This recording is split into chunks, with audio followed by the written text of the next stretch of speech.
Hi, Dambi sir. Hi. Hi. Thank you. ഇപ്പോ നമ്മൾ 67ാമത്തെ പേജിലായിരുന്നു. Big book നിങ്ങളുടെയൊക്കെ കയ്യിലുണ്ടാവുമെന്ന് ഞാൻ വിചാരിക്കുന്നു. ബുക്ക് കയ്യിലുണ്ടെങ്കിലാണ് നമ്മളത് ഏത് ബിഗ് ബുക്ക് സ്റ്റഡിയിൽ ആരുടെ കൂടത്തിൽ നിങ്ങൾ ബിഗ് ബുക്ക് സ്റ്റഡി ചെയ്താലും നിങ്ങളുടെ സ്പോൺസർ എടുത്ത് ചെയ്താലും നമുക്കതിന്റെ പ്രയോജനം ഉണ്ടാവുള്ളൂ. അല്ലെങ്കിൽ നമ്മൾ സാധാരണ ഒരു ജനറൽ ഷെയറിംഗ് മീറ്റിംഗ് പോലെ പോകും. അതല്ല നമ്മുടെ ഉദ്ദേശം. ബുക്കിൽ നമ്മൾ മാർക്ക് ചെയ്യണം പല കാര്യങ്ങളും. വീണ്ടും നമ്മളിത് വായിക്കുമ്പോൾ നമുക്ക് അവിടെ അത് മനസ്സിലാക്കാനും അതുപോലെ തന്നെ മറ്റൊരാൾ ഒരു ന്യൂ കമറകളോട് നമുക്ക് സഹായിക്കാനും സാധിക്കും. അത് കഴിഞ്ഞ പ്രാവശ്യം നമ്മൾ 67ാമത്തെ പേജിൽ ആണിരുന്നു. ഞങ്ങൾ പേടിയിൽ നിന്ന് മുക്തരായി ഞങ്ങളുടെ സൃഷ്ടാവിൽ ആശ്രയിച്ചതെന്ന് പറയുന്ന ആ പാരഗ്രാഫ് വരെയാണ് നമ്മൾ എടുത്തത്. അപ്പൊ ആ പാരഗ്രാഫിലേക്ക് ഒന്നുകൂടെ പോയിട്ട് അതിന്റെ കണ്ടിന്യൂഷൻ ആയിട്ട് നമുക്ക് പോവാം. അപ്പൊ അവിടെ 67ാമത്തെ പേജിൽ പറയുന്നത് ഞങ്ങളുടെ സൃഷ്ടാവിൽ ആശ്രയിച്ചതിന് ഞങ്ങൾക്ക് പശ്ചാത്തപിക്കേണ്ടി വന്നിട്ടില്ല. ആത്മീയത കഴിവുകേടിന് വഴിയാണെന്ന് കരുതുന്നവരോർത്ത് ഞങ്ങൾ ചിരിക്കുന്നു. വിരോധാഭാസം എന്ന് പറയട്ടെ, അത് ശക്തിയുടെ മാർഗമാണ്. യുഗങ്ങൾ തീർപ്പ് കൽപ്പിച്ചിരിക്കുന്നു മാർഗമാണ് യുഗങ്ങൾ തീർപ്പ് കൽപ്പിച്ചിരിക്കുന്നു. വിശ്വാസം എന്നാൽ ധീരത എന്നാണ്. വിശ്വസിക്കുന്നവർക്കെല്ലാം ധൈര്യവുമുണ്ട്. അവർ അവരുടെ ദൈവത്തിൽ വിശ്വസിച്ചു. ഞങ്ങൾക്ക് ദൈവത്തെ പ്രതി പശ്ചാത്തപിക്കേണ്ടി വന്നിട്ടില്ല. പകരം ഞങ്ങളിലൂടെ അവിടത്തേക്ക് എന്ത് ചെയ്യാൻ കഴിയുന്നത് എന്ന് കാട്ടിത്തരുവാൻ ഞങ്ങൾ അവിടുത്തെ അനുവദിച്ചു. ഞങ്ങളുടെ പേടി മാറ്റി ഞങ്ങൾ എന്താകാനാണ് അവിടെ ഉദ്ദേശിക്കുന്നത് കാട്ടിത്തരാൻ ഞങ്ങൾ അദ്ദേഹത്തോട് അപേക്ഷിച്ചു. പെട്ടെന്ന് ഞങ്ങൾ പേടിയിൽ നിന്ന് മുക്തരായി. അപ്പൊ ഇവിടെ ഇന്നത്തെ ഡെയിലി റിഫ്ലക്ഷനായിട്ട് നമ്മൾ ഒന്ന് താരതമ്യം ചെയ്ത് പഠിക്കുകയാണെങ്കിൽ നമുക്ക് ഇതിന്റെ തുടക്കത്തിലുള്ള വാദം ഞങ്ങളുടെ സൃഷ്ടാവിൽ ആശ്രയിച്ച് ഞങ്ങൾക്ക് പശ്ചാത്തപിക്കേണ്ടതില്ല. ഇന്നത്തെ ഡെയിലി റിഫ്ലക്ഷൻ ഫ്രീഡം എന്നുള്ള ഇതിലാണെന്ന് തോന്നുന്നു അല്ലെ. ഇൻഡിപെൻഡൻസ്, അത് സ്വാതന്ത്ര്യം, റിയൽ ഇൻഡിപെൻഡൻസ്. അപ്പൊ ആ റിയൽ ഇൻഡിപെൻഡൻസ് എന്നുള്ളത് ഏറ്റവും എളുപ്പമായിട്ടുള്ളൊരു മാർഗമാണ്. ഞാൻ തന്നെ അടച്ചു കെട്ടിയിരിക്കുന്ന എൻ്റെ ജീവിതത്തിലെ ഞാൻ എൻ്റെ സൃഷ്ടാവിലേക്ക് ആശ്രയിച്ചപ്പോൾ മുതൽ, അല്ലെങ്കിൽ എന്നെ പൂർണ്ണമായിട്ട് ഞാൻ സമർപ്പിച്ചപ്പോൾ മുതൽ ഞാൻ സ്വാതന്ത്ര്യം അനുഭവിക്കുന്നു. So simple.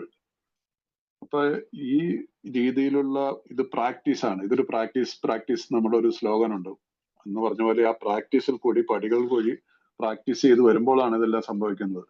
കാരണം ഇവിടെ നമ്മൾ 4ാമത്തെ പടിയിലാണ് എത്തുന്നത്. 4ാമത്തെ പടി എന്ന് പറഞ്ഞാൽ ഏറ്റവും വളരെ ഇമ്പോർട്ടന്റ് ആയിട്ടുള്ള ഒരു സ്റ്റെപ്പിംഗ് സ്റ്റോൺ ആണ് 4th സ്റ്റെപ്പ്. ഇത് നമ്മുടെ റിക്കവറി പ്രോഗ്രാമിന്റെ ആക്ഷൻ സ്റ്റെപ്പുകളുടെ ആദ്യത്തെ പടിയാണെന്നാണ് ബുക്ക് പറയുന്നത്. അപ്പൊ ഈ ആദ്യത്തെ പടിയിൽ നമ്മൾ വളരെ കൃത്യമായിട്ടുള്ള ഒരു ബോധ്യം നമുക്കുണ്ടായിരിക്കണം. ഞാൻ എന്താണ് അനുഭവിക്കാൻ പോകുന്നത്, എന്താണ് ഞാൻ ചെയ്യുന്നത്. വളരെ ലാഘവത്തോടെ എടുക്കരുത്. അതുകൊണ്ടാണ് ഇതിന്റെ മുമ്പ് നമുക്കൊരു ഇത് ചെയ്യാതിരുന്നാലുള്ള ഒരു വാണിങ്ങിനെ കുറിച്ചൊക്കെ നമ്മൾ വായിച്ചതാണ്. മനസ്സിലായില്ലേ? ഇത് ഒഴിവാക്കിയാൽ നമ്മളിത് ഒഴിവാക്കി നമ്മൾ ഈ പഴയ പോലെയുള്ള ജീവിതം തന്നെ തുടർന്നുകൊണ്ട് പോയി കഴിഞ്ഞാൽ നമ്മൾ മദ്യപിച്ചിരിക്കുമെന്ന് നമ്മൾ വായിച്ചതാണ്. അത് എവിടെയാണെന്ന് ഞാൻ ഓർക്കുന്നില്ല. എനിവേ അങ്ങനെയുണ്ട്. അപ്പൊ നമുക്കത് പാടില്ല. അപ്പൊ ഇവിടെ ഞാനൊരു പൂർണ്ണമായിട്ടുള്ളൊരു മാറ്റത്തിന് എന്താണ് ഞാൻ മാറേണ്ടത്, എവിടെയാണ് ഞാൻ മാറേണ്ടത് എന്നുള്ളത് തിരിച്ചറിയാനായിട്ടുള്ള ബോധ്യം നമുക്കുണ്ടായിരിക്കണം.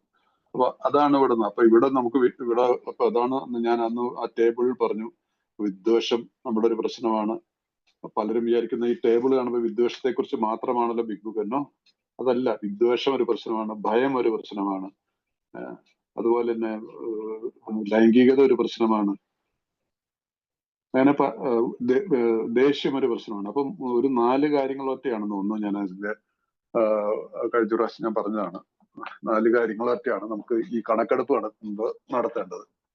ഒരു മിനിറ്റ്, ഞാൻ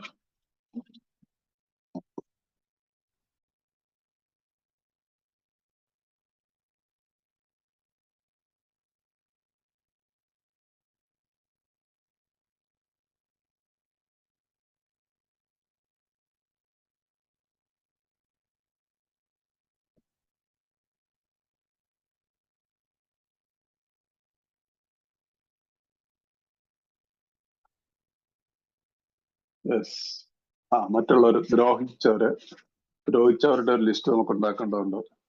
അതുപോലെ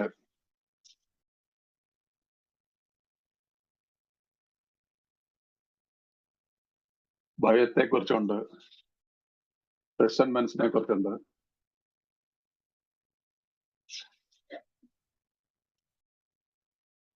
റിസന്റ്മെന്റ്സ്, ഭയം, ലൈംഗികത, ദ്രോഹം, ഈ കാര്യങ്ങളാണ് നമുക്ക് ഇതിനകത്ത് എഴുതുന്നത്. അപ്പൊ ഇത് എഴുതാനായിട്ടുള്ളൊരു സന്നദ്ധത നമുക്ക് ഈ 1, 2, 3 പടികൾ ചെയ്താൽ മാത്രമാണ് ഉണ്ടാവുള്ളൂ. അല്ലെങ്കിൽ നമ്മളിങ്ങനെ കണ്ണടച്ച് ഇതൊക്കെ ഇങ്ങനെയൊക്കെ ആയിക്കോട്ടെ, അത് എപ്പോഴെങ്കിലും ചെയ്യാമെന്നുള്ളൊരു മനോഭാവം വരും. പക്ഷെ ഈ രീതിയിലുള്ള ഒരു ഭാവത്തിലേക്ക് നമുക്ക് വരണമെങ്കിൽ ദൈവവുമായിട്ടുള്ള ഒരു ബന്ധം, അപ്പൊ നമ്മുടെ സൃഷ്ടാവിൽ ആശ്രയിച്ചതിന് നമുക്ക് സൃഷ്ടാവുമായിട്ടുള്ള ഒരു ആശ്രയത്വം നമുക്ക് ഉണ്ടാവണമെങ്കിൽ സൃഷ്ടാവുമായിട്ടുള്ള ഒരു ബന്ധം ഉണ്ടായാൽ മാത്രമല്ലേ ആശ്രയത്വം ഉണ്ടാവുള്ളൂ. നമുക്ക് ആരോടെങ്കിലും ഒരു ആശ്രയത്വം അല്ലെങ്കിൽ ഒരു ഡിപ്പെൻഡൻസി എന്നുള്ളതെന്ന് പറഞ്ഞിട്ടുണ്ടെങ്കിൽ ഒരു ഭാരമായിട്ടുള്ള ഡിപ്പെൻഡൻസി അല്ല. ഒരു റിലേഷൻ ഉണ്ടെങ്കിൽ എനിക്കിപ്പോ ഞാൻ ഷിബുവായിട്ട് നല്ലൊരു ബന്ധമാണെങ്കിൽ എനിക്ക് ഷിബുവിൽ നിന്ന് I can expect yes Shibu will be there. എന്തെങ്കിലും ഒരു ആവശ്യം വന്നു കഴിഞ്ഞാൽ ഷിബു വിൽ ബി ദയർ. അതാണ് ബന്ധം. ഇവിടെ നമ്മളുടെ ജീവിതത്തിൽ എന്താണ് പറയുന്നത്? എന്തായാലും ഏതവസ്ഥയിലായാലും ഞാനൊന്നും മദ്യപിക്കുന്നില്ല, ഞാൻ എന്നെ തിരുത്തി ജീവിക്കാനായിട്ട് ആഗ്രഹിക്കുന്നു, എനിക്കിന്ന് ദൈവവുമായിട്ടുള്ളൊരു ബന്ധമുണ്ട്. അപ്പൊ ഈ 1, 2, 3 പടികൾ കഴിയുമ്പോഴത്തേക്ക് നമുക്ക് ദൈവവുമായിട്ടുള്ളൊരു ബന്ധം സ്ഥാപിച്ചിട്ടിരിക്കും. നമ്മളത് ബുക്കിൽ വായിക്കുന്നുണ്ട്. From here onwards he is our father. ദൈവമാണ് ഞങ്ങളുടെ പിതാവ്, അദ്ദേഹമാണ് എന്റെ ഡയറക്ടർ, അദ്ദേഹമാണ് എന്റെ പ്രിൻസിപ്പൽ. അപ്പൊ എത്ര രീതിയിലുള്ള വാക്കുകളാണ്. So we can depend on my director, my father. അപ്പൊ പക്ഷെ ഇതിന് നമുക്കൊരു റിലേഷൻ ഉണ്ടാക്കിയെടുക്കേണ്ടി വരും. റിലേഷൻ ഇല്ലാതെ ഞാൻ ഒരു റിലേഷൻ ഇല്ലാതെ ഞാൻ എന്തെങ്കിലും ഡിപ്പെൻഡന്റ് ആന്ന് പറയാൻ പറ്റും? ഒരിക്കലും റിജക്ട് ചെയ്യും. മന്നാശാൻ എന്റെ അടുത്തേക്ക് വരണം, എനിക്ക് ഈ കാര്യമായിട്ട് കേൾക്കണം പറയും. ഈവൻ നമ്മുടെ അച്ഛനും അമ്മയാണെങ്കിലും വല്ലതും പറയും, എനിക്ക് നിന്റെ വർത്താനം പറയേണ്ടത് കേൾക്കണ്ട, എനിക്ക് ഇതിൽ വിശ്വാസമില്ല. ട്രസ്റ്റ് നമ്മൾ ഡെവലപ്പ് ചെയ്തെടുക്കേണ്ടി വരും. ആ ട്രസ്റ്റ് ഡെവലപ്പ് ചെയ്തെടുക്കേണ്ടതിന്റെ ഏറ്റവും ആദ്യത്തെ പടിയാണിത്. ഇതിൽ കൂടി നമുക്ക് ട്രസ്റ്റ് ഡെവലപ്പ് ചെയ്യും. കാരണം ഇവിടെ എന്റെ കൈകൾ ശുദ്ധമായിട്ട് വരും, എന്റെ മനസ്സ് ശുദ്ധമായിട്ട് വരും, എന്റെ കണ്ണുകൾ ശുദ്ധമാണ്, എന്റെ ബുദ്ധി ശുദ്ധമാണ്, എന്റെ ചിന്തകൾ ശുദ്ധമാണ്. ആ ഒരു ആഗ്രഹം മാത്രം മതി, ബാക്കി നടന്നോളും. ഈ ആഗ്രഹമാണ് നമ്മുടെ ഈ സന്നദ്ധതയാണല്ലോ ഇതിന്റെ എല്ലാത്തിന്റെ താക്കോല്. ഏത് പടിയിലും ഇത് തന്നെയാണ് വരുന്നത്, സന്നദ്ധത. ആ സന്നദ്ധതയില് every day I have to renew, അതിനെ പുതുക്കി കൊണ്ടുപോയാൽ മതി. അപ്പൊ അതിനുശേഷം ഇത് 4ാമത്തെ പടിയുടെ ഒരു പ്രയർ ഞാൻ മുമ്പ് പറഞ്ഞിരുന്നു. ഇത് എഗൈൻ ഒരു പ്രയർ വരികയാണ്. ഞങ്ങളുടെ പേടി മാറ്റി തരാൻ, പേടി മാറ്റി ഞങ്ങൾ എന്താകാനാണ് അവിടെ നിന്ന് ഉദ്ദേശിക്കുന്നത് കാട്ടിത്തരാൻ ഞങ്ങൾ അദ്ദേഹത്തോട് അപേക്ഷിച്ചു. പെട്ടെന്ന് ഞങ്ങൾ പേടിയിൽ നിന്ന് മുക്തരായി. ഇത് നമ്മൾ ശ്രദ്ധിക്കാതെ പോകരുത് ഈ വാക്കുകൾ. നമ്മൾ അറിയുന്നില്ല നമ്മളിലോടൊരു ഭയം കിടക്കുന്നുണ്ടെന്നുള്ളത്. എവിടെയൊക്കെ എന്തൊക്കെയോ കുറെ ഇങ്ങനെ കിടക്കുകയാണ്. ആ കണക്കെടുപ്പ് നടക്കുമ്പോൾ നമുക്ക് എവിടെയൊക്കെയാണ് ഞാൻ എന്തിനെയാണ് പേടിച്ചത്. നമ്മുടെ ഈ 4th സ്റ്റെപ്പിൽ എഴുതുമ്പോൾ ഏതാണ്? People, places and institutions. ചില ആളുകളെ എനിക്ക് ഭയമാണ്.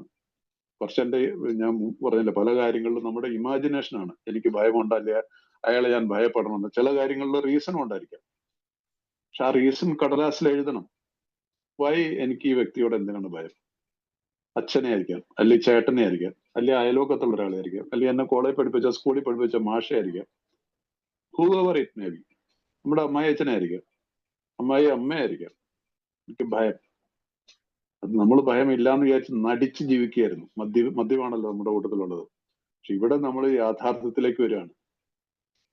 ചില സ്ഥലങ്ങളെ കുറിച്ച് എനിക്ക് ഭയമാണ്. ചില സ്ഥലങ്ങളെ കുറിച്ച് രാത്രിയിൽ ഒറ്റയ്ക്ക് പോകാൻ എനിക്ക് ഭയമുണ്ട്. ചില സ്ഥലങ്ങളിലേക്ക് അറ്റ്ലീസ്റ്റ്. ഇൻസ്റ്റിറ്റ്യൂഷൻസ്, പോലീസ് സ്റ്റേഷൻ എനിക്ക് കാണുമ്പോഴേ പേടിയാണ്. പോലീസിന്റെ വണ്ടി വരുമ്പോഴേ പേടിയാണ്. കോടതിയെ കുറിച്ച് ചിന്തിക്കാനേ പറ്റത്തില്ല. കൈയും കാലും പറയ്ക്കും കോടതിയുടെ പുറത്തോടെ. എന്റെ പേരിൽ ഒരു കേസും ഇല്ല. സ്റ്റിൽ ഇത് എപ്പോഴോ എവിടെയൊക്കെ എന്റെ മനസ്സിൽ കയറിയിട്ടുള്ള കുറെ ഭയങ്ങൾ. അതുപോലെ തന്നെ ഈവൻ ചില ആളുകൾക്ക് സെക്ഷൽ ആയിട്ടുള്ള കാര്യങ്ങളിലും ഭയമാണ്. അങ്ങനെ ഒരുപാട് പേർക്ക് വലിയ പ്രശ്നങ്ങളുള്ള ആളുകൾ കൂടിയൊക്കെ ഈ കാലത്തിൽ എനിക്ക് സംസാരിച്ചപ്പോഴൊക്കെ മനസ്സിലായിട്ടുണ്ട്. ഈവൻ എനിക്ക് പോലും ഭയമായിരുന്നു. ഇത് എന്ത് കുരിശാന്ന് ചെയ്യാൻ പോകണമെന്നുള്ള അറിയത്തില്ലല്ലോ. കാരണം ടീനേജിൽ ഇങ്ങനെയുള്ള എക്സ്പീരിയൻസസ് ഉണ്ടായി. ആ ഭയം പിന്നീട് ഇങ്ങനെ മനസ്സിൽ കിടക്കുകയാണ്. അപ്പൊ ഈ കാര്യങ്ങളിലെല്ലാം നമുക്ക് മാറിത്തരാനായിട്ടുള്ള ഏക മാർഗം എന്നുള്ളത് എന്താണ്? ഞങ്ങൾ ദൈവത്തോട് അപേക്ഷിക്കുകയാണ്. ഈ പേടിയൊക്കെ മാറ്റിയിട്ട് ഞാൻ എന്താകണമെന്നുള്ളത് കാട്ടിത്തരാൻ ഞാൻ അദ്ദേഹത്തോട് അപേക്ഷിച്ചു. പെട്ടെന്ന് ഞങ്ങൾ പേടിയിൽ നിന്ന് മുക്തരായി. അപ്പൊ അവിടെ വരെയാണ് നമ്മൾ കഴിഞ്ഞ ദിവസം. ഇനിയിപ്പോ മുമ്പോട്ട് പോകുന്നത് ഇനി അല്പം ലൈംഗികത. ഞങ്ങളിൽ പലർക്കും ഇവിടെ ഒരു അഴിച്ചുപണി വേണ്ടി വന്നു. എല്ലാറ്റുപരി ഇക്കാര്യത്തിൽ ഔചിത്യ ബോധമുള്ളവരായി ഞങ്ങൾ ശ്രമിച്ചു. പാളത്തിന് വെളിയിൽ ചാടാൻ എളുപ്പമായിരുന്നു. പൊതുജന അഭിപ്രായങ്ങൾ അതിരുകടക്കുന്നത് ഞങ്ങൾ കണ്ടു. ഒരുപക്ഷെ അസംബന്ധങ്ങൾ. ഒരു കൂട്ടർ പറഞ്ഞു സെക്സ് ഒരു അധമ വികാരമാണെന്ന്. ഉൽപാദനത്തിലുള്ള അടിസ്ഥാനം മാത്രം. കൂടുതൽ സെക്സിന് വേണ്ടി കരയുന്നവരുടെ ശബ്ദവും ഞങ്ങൾ കേട്ടു. വിവാഹ നിയമങ്ങളെ പ്രതി വിലപിക്കുന്നവർ. മനുഷ്യവർഗത്തിന് പ്രശ്നങ്ങൾ എല്ലാം തന്നെ സെക്സ് കാരണമാണെന്ന് കരുതുന്നവർ. ഞങ്ങൾക്കത് വേണ്ടുവോളമില്ലെന്ന് അവർ കരുതുന്നു. ഉള്ളത് തന്നെ ശരിയായ വിധത്തിലില്ല. അതിന്റെ ലക്ഷണങ്ങൾ അവർ എവിടെയും കണ്ടു. ഒരു കൂട്ടർ മനുഷ്യന്റെ ആഹാരത്തിൽ ഒരു പൊടിയും ചേർക്കരുതെന്ന് പറയുമ്പോൾ മറ്റൊരു കൂട്ടർ മുളക് പൊടി തന്നെ ചേർക്കണമെന്ന് പറയുന്നു. ഈ തർക്കങ്ങളിൽ നിന്ന് വിട്ടു നിൽക്കാൻ ഞങ്ങൾ ആഗ്രഹിക്കുന്നു. ഞങ്ങൾ ആരുടെയും ലൈംഗിക പ്രശ്നങ്ങൾക്ക് മധ്യസ്ഥം പറയുന്നവരില്ല. ഞങ്ങൾക്കെല്ലാം ലൈംഗിക പ്രശ്നങ്ങളുണ്ട്. അതല്ലെങ്കിൽ ഞങ്ങൾ മനുഷ്യരല്ല. ഇതിനായി ഞങ്ങൾക്ക് എന്ത് ചെയ്യാൻ കഴിയും? അപ്പൊ സെക്ഷൽ ആയിട്ടുള്ള പ്രശ്നത്തെ കുറിച്ചുള്ള ഒരു ഇൻവെന്ററി ഇവിടെ നമുക്ക് എടുത്തേ മതിയാവുള്ളൂ. അപ്പൊ ഇവിടെ എന്നാൽ വളരെ ചുരുക്കമായിട്ട് ആണ് ഇതിനെക്കുറിച്ച് നമുക്ക് അത് നമ്മൾ general sharing strength and hope മീറ്റിങ്ങുകളിലൊക്കെ ഒരു പരിധി കൂടുതൽ ഓപ്പൺ ആയിട്ട് ആർക്കും പറയാൻ പറ്റത്തില്ല. കാരണം അനോണിമിറ്റിയുടെ വളരെ വലിയൊരു പ്രശ്നം വരും. അതുകൊണ്ട് അതിനൊരു ലിമിറ്റ് ഉണ്ട്. പക്ഷെ നമ്മുടെ സ്പോൺസർ ആയിട്ടെങ്കിലും നമ്മൾ തുറന്നതിനെ കുറിച്ച് സംസാരിക്കണം. സ്പോൺസറുമായിട്ടെങ്കിലും അല്ല, സ്പോൺസറായിട്ട് തുറന്ന് തന്നെ സംസാരിക്കണം. അങ്ങനെ സംസാരിക്കുമ്പോൾ ഈ സ്പോൺസർ തീർച്ചയായിട്ടും പറയും യെസ് നീ ധൈര്യമായിട്ട് പറഞ്ഞു, ഞാൻ ഈ പ്രശ്നങ്ങളൊക്കെ എനിക്കും ഉണ്ടായിട്ടുണ്ട്.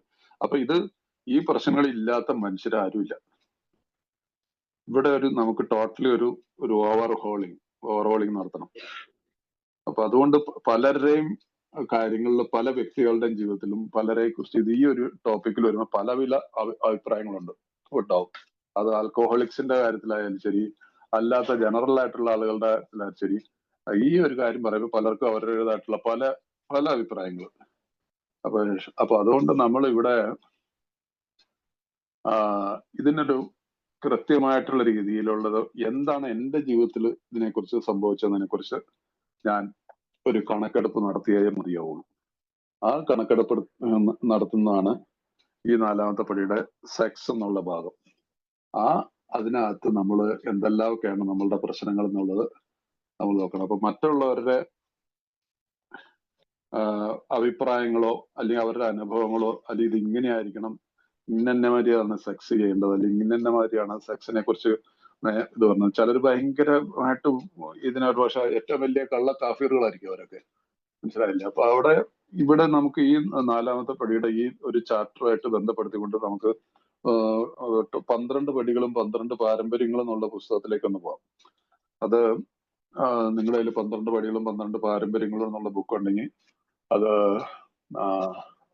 4ാമത്തെ പടി 42ാമത്തെ പേജിൽ ഉണ്ടെങ്കിൽ ഉള്ളവര് ശ്രദ്ധിച്ചു കഴിഞ്ഞാൽ അത് കുറച്ചുകൂടെ ഈ ബുക്കിൽ കുറച്ചുകൂടെ കൂടുതൽ എക്സ്പ്ലെയിൻ ചെയ്തിട്ടുണ്ട്. അപ്പൊ അത് നിങ്ങൾക്ക് ഒരു സഹായകരമായിരിക്കും. 42 യെസ്. സൃഷ്ടി ജന്മവാസികളെ നമുക്ക് തുടങ്ങുന്നതാണ്. അതിസൂക്ഷ്മതയോടും ഭയം കൂടാതെ ഞങ്ങളുടെ ധാരണ നിലനിർത്തി വിലയിരുത്തി എന്നുള്ള ടൈറ്റിലോട് കൂടിയിട്ടുള്ള 4ാമത്തെ പടി. സൃഷ്ടി ജന്മവാസനകൾ നമുക്ക് നൽകിയിരിക്കുന്ന ഒരു ഉദ്ദേശത്തിനാണ്. അവയില്ലാതെ നമുക്ക് പൂർണ്ണ മനുഷ്യരാകാൻ കഴിയില്ല. സ്ത്രീകളും പുരുഷന്മാരും തങ്ങളുടെ സുരക്ഷിതമായ നിലനിൽപ്പിന് പരിശ്രമിക്കുന്നില്ലെങ്കിൽ, വിളവ് കൊയ്യുന്നതിനോ വീട് പണിയുന്നതിനോ ശ്രമിച്ചില്ലെങ്കിൽ അവർക്ക് നിലനിൽപ്പുണ്ടാകില്ല. അവർ പ്രത്യുൽപാദനം നടത്തുമെങ്കിൽ ഭൂമിയിൽ താമസിക്കാൻ ആളുണ്ടാവില്ല. സാമൂഹിക ചോദനകളിൽ മനുഷ്യൻ പരസ്പരമുള്ള സമൂഹത്തെ ശ്രദ്ധിക്കുന്ന സമൂഹം തന്നെ ഉണ്ടാവില്ല. അതുകൊണ്ട് ഇത്തരം ആഗ്രഹങ്ങൾ ലൈംഗിക ബന്ധത്തിനു വേണ്ടി, ഭൗതികവും വൈകാരികമായ സുരക്ഷത്തിന് വേണ്ടി, സൗഹൃദത്തിന് വേണ്ടി പരിപൂർണമായും ശരിയും ആവശ്യമാണ്. മാത്രമല്ല അവ തീർച്ചയായും ദൈവതത്വമാണ്. അപ്പൊ നമുക്ക് ഈ ജന്മവാസനകൾ, ഹ്യൂമൻ ഇൻസ്റ്റിങ്സ്, അത് തന്നിരിക്കുന്ന മണി, പവർ, സെക്സ്, ഇതൊക്കെയാണല്ലോ അല്ലെങ്കിൽ വേറെ വിധത്തിൽ പറഞ്ഞാൽ social security, financial security and sexual security അതിന്റെ ഒരു ഭാഗമാണ്. അപ്പൊ ഇങ്ങനെയുള്ള ഇതെല്ലാം നമുക്ക് തന്നിരിക്കുന്നതിന് ഒരു കാരണമുണ്ട്. അതിനകത്ത് ഈ കാര്യത്തിലാണെങ്കിലും നമുക്ക് സെക്ഷൽ ആയിട്ടുള്ള കാര്യത്തിലും ദൈവം തന്ന ദൈവദത്തമാണത്. അപ്പൊ ഇവിടെ നമ്മൾ ബിഗ് ബുക്കിൽ പോയാൽ പാളം തെറ്റി നമ്മൾ പോകുന്നവരാണ്. അപ്പൊ ഇവിടെ പാളം തെറ്റാതെ അതിൻ്റെതായിട്ടുള്ള എന്തിനാണ് ദൈവം തന്നിട്ടുള്ളത് അതിനു വേണ്ടിയിട്ട് നമുക്ക് നമ്മുടെ പുതിയൊരു ജനറേഷൻ ഉണ്ടാകാൻ വേണ്ടിയിട്ടാണ് നമുക്ക് തന്നിരിക്കുന്നത് സൃഷ്ടി. അല്ലാതെ നമുക്ക് കാണുന്നിടത്തെല്ലാം കയറി സൃഷ്ടിക്കാൻ വേണ്ടിയിട്ടുള്ളതല്ല ഈ തന്നിരിക്കുന്ന ഒരു കഴിവ്, ദൈവദത്തമാണ്. അതുകൊണ്ടാണ് ഇത് ആവശ്യമാണിത്. സെക്സ് എന്നുള്ളത് മനുഷ്യനെ സംബന്ധിച്ചിടത്തോളം സ്ത്രീക്കും പുരുഷനും ആവശ്യമാണ്. ഇതൊരു അനാവശ്യമായിട്ടുള്ളൊരു പ്രക്രിയയല്ല. അപ്പൊ നമുക്ക് ഈ അത് ദൈവദത്തവുമായിട്ടുള്ളതാണെങ്കിൽ എന്ന് പറഞ്ഞാൽ ദൈവദത്തമായിട്ടാണ് നമുക്ക് ഉപയോഗിക്കാൻ വേണ്ടിയിട്ടാണ്. പക്ഷെ നമ്മൾ അല്ലെങ്കിൽ ഞാൻ നിങ്ങളുടെ കാര്യം പറയുന്നില്ല, ഞാൻ അതിനെ ദുരുപയോഗം ചെയ്തു. എനിക്ക് തന്ന ദൈവദത്തമായിട്ട് എനിക്ക് തന്ന ആ ഒരു കഴിവിനെ ഞാൻ ദുരുപയോഗം ചെയ്തു. അപ്പൊ അതിനുശേഷം അടുത്ത പാരഗ്രാഫ്, എന്നിട്ടും നമ്മുടെ നിലനിൽപ്പിൽ വളരെ ആവശ്യമായ ഇത്തരം ജന്മവാസനകൾ പലപ്പോഴും അവയുടെ ഉചിതമായ കടമകളിൽ നിന്ന് പരിധി വിട്ടുപോകുന്നു. അതാണ് പ്രശ്നം. പരിധി വിട്ടുപോകുന്നു. ശക്തമായി, അന്ധമായി, പലപ്പോഴും സൂക്ഷ്മമായി അവൻ നമ്മെ നയിക്കുന്നു, കീഴ്പ്പെടുത്തുന്നു. മനസ്സിലായില്ലേ? ശക്തമായി, അന്ധമായി, പലപ്പോഴും സൂക്ഷ്മമായി അവൻ നമ്മെ നയിക്കുന്നു. ആലോചിച്ച് നോക്ക് ആ വാക്കുകളൊക്കെ. ശക്തമായി, സെക്സിന് വേണ്ടിയിട്ട് മാത്രം ജീവിക്കുന്ന കുറെ ആളുകളെ കാണും. സെക്സ് ദിവസവും വേണം, അല്ലെങ്കിൽ എന്തെങ്കിലും അതുമായിട്ട് ബന്ധപ്പെട്ടുള്ള പ്രവൃത്തികൾ അന്ധമായിട്ട്. അതിനകത്ത് സൂക്ഷ്മമായിട്ടുള്ള പലപ്പോഴും സൂക്ഷ്മാവ നമ്മെ നയിക്കുന്നു. ഈ രീതിയിലുള്ള കാര്യത്തിൽ മാത്രം കോൺസെൻട്രേറ്റ് ചെയ്ത് ജീവിക്കുന്ന ഒരാളെ കൊണ്ട് ഒരിക്കലും ദൈവം എന്നുള്ളൊരു വാക്ക് പോലും അദ്ദേഹത്തിന് മനസ്സിൽ വരത്തില്ല. അദ്ദേഹത്തിന് കാണുന്നത് മുഴുവൻ ഈ ഒരു കാര്യമാണ്. പോരാത്തിന് ഇപ്പൊ കുറെ വർഷങ്ങളായല്ലോ ഈ സോഷ്യൽ മീഡിയ ഒക്കെ വന്നിട്ടൊരു 10-15 വർഷമൊക്കെ കാണുന്നു അല്ലേ. അതോടുകൂടി ഇപ്പൊ പമ്പ് ചെയ്തിട്ടാണ് ഒരു ഫിംഗർ ടിപ്സിൽ ആണ് സെക്ഷനെ കുറിച്ചുള്ള കാര്യങ്ങൾ. കൊച്ചു കുട്ടികളിൽ പോലും എന്തെല്ലാം വാസനകൾ ഉണ്ടായിട്ടുള്ളത്. ഈ ജന്മവാസനകൾ ദൈവം തന്ന അതിനെ ദുരുപയോഗം ചെയ്യാനായിട്ട് ഈ സോഷ്യൽ മീഡിയ ഒരുപാട് പ്രശ്നങ്ങൾ ഉണ്ടായിട്ടുണ്ട്. ഇന്ന് നമ്മുടെ കേരളത്തിൽ നടക്കുന്ന പോലെ ഒരു രാജ്യത്തും നടക്കുന്നില്ല എന്നാണ്. ദിവസവും ഇന്ന് തന്നെ 4-5 കൊലപാതകം നടന്നുണ്ട്. ഇന്നലെ നടന്നു, മിനിഞ്ഞാന്ന് നടന്നു. ഇന്നലെ രാത്രിയിൽ ഞാൻ ഒരു ന്യൂസ് കേട്ടപ്പോൾ സഹിക്കാൻ പറ്റുന്നു. 45 വയസ്സുള്ള മകൻ 72 വയസ്സുള്ള സ്വന്തം അമ്മയെ റേപ്പ് ചെയ്തിരിക്കുന്നു. മനസ്സിലായില്ലേ? മദ്യത്തിന്റെ ലഹരിയിലാണ്. 72 വയസ്സ്. നമുക്ക് ചിന്തിക്കാൻ പറ്റൂ? അയാളെ കുറിച്ച് ഒരു ഇതും തോന്നില്ല. കാരണം ആ വ്യക്തി ഞാനും ആകാമായിരുന്നു. ദൈവത്തിന് സ്തുതി പറയുക നമ്മളെല്ലാവരും. നമുക്ക് ഇങ്ങനെ ഒരു പ്രോഗ്രാം കിട്ടിയെന്നുണ്ട്. പല കാര്യങ്ങളും ഇന്ന് ലോകത്ത് പുറത്തു വരുന്നില്ല. സ്വന്തം 13-14 വയസ്സുള്ള കുട്ടികള്, സഹോദരൻ, സ്വന്തം ബ്രദർ 14 വയസ്സുള്ള കുട്ടീനെ പ്രഗ്നന്റ് ആക്കിയിരിക്കുന്നു. എന്നാലോചിച്ചു. അപ്പൊ ഈ രീതിയിലുള്ള ഒരു തലത്തിലേക്ക് എന്റെ പ്രായത്തിലുള്ളവരൊക്കെ കുറച്ച് പേരൊക്കെ കാണുമായിരിക്കും ഇതിനകത്ത്. ഈ കഴിഞ്ഞ ജനറേഷനിലുള്ളവർ നിങ്ങൾ തന്നെ സ്വയം ആലോചിച്ച് നോക്കാം. ഈ പോൺ എന്ന് പറയുന്ന അതിനകത്തേക്ക് അഡിക്റ്റഡ് ആയിട്ടുള്ള ഒരുപാട് ആളുകളായിട്ട് ഞാനിപ്പോ ഈ പ്രോഗ്രാമിൽ കുറച്ച് വർഷങ്ങളായിട്ട് ഞാൻ വർക്ക് ചെയ്യുന്നുണ്ട്. അതിന്ന് പുറത്ത് കിടക്കാൻ അവരെ കൊണ്ട് സാധിക്കുന്നില്ല. അപ്പൊ ഏത് നേരവും ഈ ഒരു ചിന്തയിൽ കിട്ടുന്ന സ്വല്പം സമയം കിട്ടിയാൽ, ഇപ്പൊ വർക്കിംഗ് ക്ലാസ് ആണെങ്കിൽ പോലും സ്വന്തമായിട്ട് ഒരു കമ്പ്യൂട്ടറിന്റെ, ഇന്നിപ്പോ കമ്പ്യൂട്ടറുമായിട്ട് വർക്ക് ചെയ്യുന്നവരാണ് കൂടുതലും ഇല്ലേ. ഒരു 5 മിനിറ്റ്സ് ഇടയ്ക്ക് ഒരു ഗ്യാപ്പ് കിട്ടിക്കഴിഞ്ഞാൽ അപ്പൊ തന്നെ പണി അതിനകത്തൊന്ന് ക്ലിക്ക് ചെയ്തിട്ട് എന്തെങ്കിലും ഒന്ന് കാണാനായിട്ട് ശ്രമിക്കും. അവരതിൽ ആശ്വാസം കാണുകയാണ്. സ്വന്തം ഭാര്യ, ആരോഗ്യവതിയായ ഭാര്യ ഒഴിവാക്കിക്കൊണ്ട് ഫോൺ കണ്ടതിന് ശേഷം മാസ്റ്റർബേറ്റ് ചെയ്യുന്ന ആളുകളുണ്ട്. മനസ്സിലായില്ലേ? ഒന്നാലോചിച്ച് നോക്ക്. ഇപ്പൊ നമ്മുടെ പാളം തെറ്റിയ യാത്രയാണ് ഈ കാര്യത്തിൽ. ഇത് അങ്ങനെയുള്ള ഒരാൾക്ക് ഒരിക്കലും ഒരു ആത്മീയമായിട്ടുള്ള തലത്തിലേക്ക് വരാനോ ഈ ദൈവവുമായിട്ടുള്ള ഒരു ബന്ധം നമ്മൾ മുമ്പ് പറഞ്ഞ ആ ആശ്രയത്തെ ഒരിക്കലും ഉണ്ടാക്കാൻ പറ്റില്ല. സോ ഇതിന് നമുക്ക് കണക്ക് എടുത്തേ മതിയാവുള്ളൂ. ഇത് ഇങ്ങനെയുള്ളവർ ആരെങ്കിലും ഉണ്ടെങ്കിൽ അത് തെറ്റിദ്ധരിക്കരുത്. അല്ലെങ്കിൽ നിങ്ങൾ അതുകൊണ്ട് ഒരു ഇതൊന്നല്ല. There is a way out. ഇതിന് പുറത്തു വരണം. അതല്ലെങ്കിൽ നമ്മളെ കൊണ്ട് എത്തിക്കുന്നത് എന്താണ്? ഇതൊരു ദ്രോഹമാണ്. ഞാൻ എന്നോട് ചെയ്യുന്ന ദ്രോഹമാണ്, എന്റെ കുടുംബത്തോട് ചെയ്യുന്ന ദ്രോഹമാണ് ഇതെല്ലാം. നമ്മൾ ഈ ദ്രോഹം തുടർന്നുണ്ടാവും. നമ്മൾ ഈ കൂട്ടായ്മയിൽ നിന്ന് തന്നെ വിട്ടുപോകും കുറച്ച് കഴിയുമ്പോൾ. അതിന്റെ അർത്ഥം എന്താണ്? നമ്മൾ കുടിക്കുക തന്നെ ചെയ്യും. ഇനി കുടിച്ചില്ലേലും ജീവിതം നരകമാക്കി വെക്കും. ഇത് വളരെ സെൻസിറ്റീവ് ആയിട്ടുള്ള ഒരു ടോപ്പിക്കാണ് ഈ സെക്ഷൽ ആയിട്ടുള്ള ഡിസ്കോഴ്സ്, ഈ പ്രശ്നങ്ങൾ. അപ്പൊ ഇതിനെ നമ്മൾ വിലയിരുത്തണം. വൈ, എന്തുകൊണ്ടാണ് ഇങ്ങനെയൊക്കെ പറ്റിയത്? കാരണം നമുക്ക് ചെറുപ്പത്തിലെ മുതല് എവിടെയോ കുറച്ച് തെറ്റായിട്ടുള്ള ചില ധാരണകൾ നമ്മുടെ മനസ്സിൽ കുത്തിക്കയറ്റി വെച്ചിട്ടുണ്ട്. ചില വിഷയങ്ങൾ ചെറുപ്പത്തില്, അല്ലെങ്കിൽ ചില ദുരനുഭവങ്ങൾ, ചിലപ്പോ ചില എന്താ പറയുന്ന ഒരു പ്രതികാര ബുദ്ധിയോട് കൂടിയിട്ടുള്ള ഒരു പ്രവണതയായിരിക്കാം ഒരുപക്ഷെ. അപ്പൊ ഇതിന്റെ എല്ലാം പിന്നിൽ ഒരു സ്റ്റോറി ഉണ്ട്, മനസ്സിലായില്ലേ? ആ സ്റ്റോറി നമ്മൾ എടുക്കണം, അതെടുത്തേ മതിയാവുള്ളൂ. അപ്പൊ അതിന് ഒരു ബുദ്ധിമുട്ടുമില്ലാത്ത കാര്യം, നമ്മൾ മാത്രമേ ഇത് കാണുന്നുള്ളൂ. അതുപോലെ തന്നെ ആ ദ്രോഹിച്ചവരുടെ കാര്യം വാർത്ത ഇതിൽ വരുമ്പോൾ അതിനകത്ത് ഇതെല്ലാം വരും. ഞാൻ ആരെയൊക്കെയാണ് ഈ കാര്യത്തിന് എന്റെ സ്വയം താല്പര്യത്തിന് വേണ്ടിയിട്ട് ദ്രോഹിച്ചിട്ടുള്ളവര്, ഞാൻ ആരെയൊക്കെ ദ്രോഹിച്ചിട്ടുണ്ട് ഈ ഒരു താല്പര്യത്തിന് വേണ്ടിയിട്ട്, ഇങ്ങനെയുള്ള പ്രവൃത്തിക്ക് വേണ്ടിയിട്ട്, അത് കടലാസിൽ എഴുതണം. വളരെ രഹസ്യമായിട്ട് അത് സൂക്ഷിക്കണം. അത് 5ാമത്തെ പടിയിൽ നമ്മൾ പറഞ്ഞാൽ മതിയാവുള്ളൂ. നമുക്ക് സമാധാനം കിട്ടും, സന്തോഷം കിട്ടും, സ്വാതന്ത്ര്യം അനുഭവിക്കും. ഇന്നത്തെ ഈ ഡെലിവറി പ്രശ്നം പറഞ്ഞാൽ ആ സ്വാതന്ത്ര്യമില്ലെങ്കിൽ നമ്മളിങ്ങനെ ശ്വാസം മുട്ടി ജീവിച്ചുകൊണ്ടേയിരിക്കും, മൂടുപടം അണിഞ്ഞ് ജീവിക്കും. പുറമെ കാണുന്ന ചിരിച്ചുകൊണ്ടിരിക്കുമ്പോൾ ഉള്ളിൽ എവിടെയോ ഒരു കനൽ പുകയുന്നുണ്ടാവും. ഇതിന്റെ ആവശ്യമില്ല. ഇത് ചെയ്തു കഴിയുമ്പോഴാണ് നമുക്ക്, ഇതാണ് പറയുന്ന അടുത്ത പടിയിൽ മുമ്പോട്ട് വരുമ്പോൾ നമുക്ക് പിന്നീട് എഴുതിയിരിക്കുന്നുണ്ട്, ഈ പടിയിൽ വെച്ചാണ് എനിക്ക് ദൈവാനുഭവം ഉണ്ടായത്. ഏറ്റവും വലിയ ബിഗ് ബുക്കിലെ ഏറ്റവും വലിയ, ഈ പടിയിലെ ഏറ്റവും വലിയ പ്രോമിസ് ദൈവാനുഭവം. ഇപ്പൊ 3ാമത്തെ പടിയുടെ ഭാഗത്ത് വരെ നിങ്ങൾ ദൈവത്തെ കണ്ടെത്താൻ ഇടവരട്ടെ. 5ാമത്തെ പടിയിൽ വരുമ്പോൾ പറയാണ്, ഈ പടിയിൽ വെച്ചാണ് ഞങ്ങൾക്ക് ആദ്യമായി ദൈവാനുഭവം ഉണ്ടായത്. സോ ആ ഒരു അനുഭവം ഉണ്ടാവണമെങ്കിൽ സത്യസന്ധമായിട്ട് ഈ രീതിയിലുള്ള കാര്യങ്ങളിലേക്ക് നമ്മൾ കറക്റ്റായിട്ട് കണക്കെടുത്ത് പോകണം. അപ്പോ അപ്പൊ അതുകൊണ്ട് ഈ കാര്യങ്ങളിൽ നമ്മൾ വളരെ ശ്രദ്ധമായിട്ട് പോകാം. പിന്നീട് ഞാൻ അതിന്റെ അടുത്തൊരു പാരഗ്രാഫോടെ എടുത്തു. അടുത്ത പേജിൽ വരുമ്പോ അതിനകത്തുള്ള 42ാമത്തെ പേജിന്റെ 1, 2, 3, 4, 5 പേജുകൾ വളരെ ഇമ്പോർട്ടന്റ് പാരഗ്രാഫുകൾ, വളരെ ഇമ്പോർട്ടന്റ് പേജുകളല്ല, എല്ലാം ഇന്നാണ്. പക്ഷെ നിങ്ങളൊന്ന് ഈ കാര്യങ്ങളിൽ ഞാനൊന്ന് പറഞ്ഞ കാര്യങ്ങളുടെയൊക്കെ ഒരു തീർച്ചയായിട്ടും നല്ല ഒരു എക്സ്പ്ലനേഷൻ ഈ ബുക്കിൽ നിന്ന് കിട്ടും.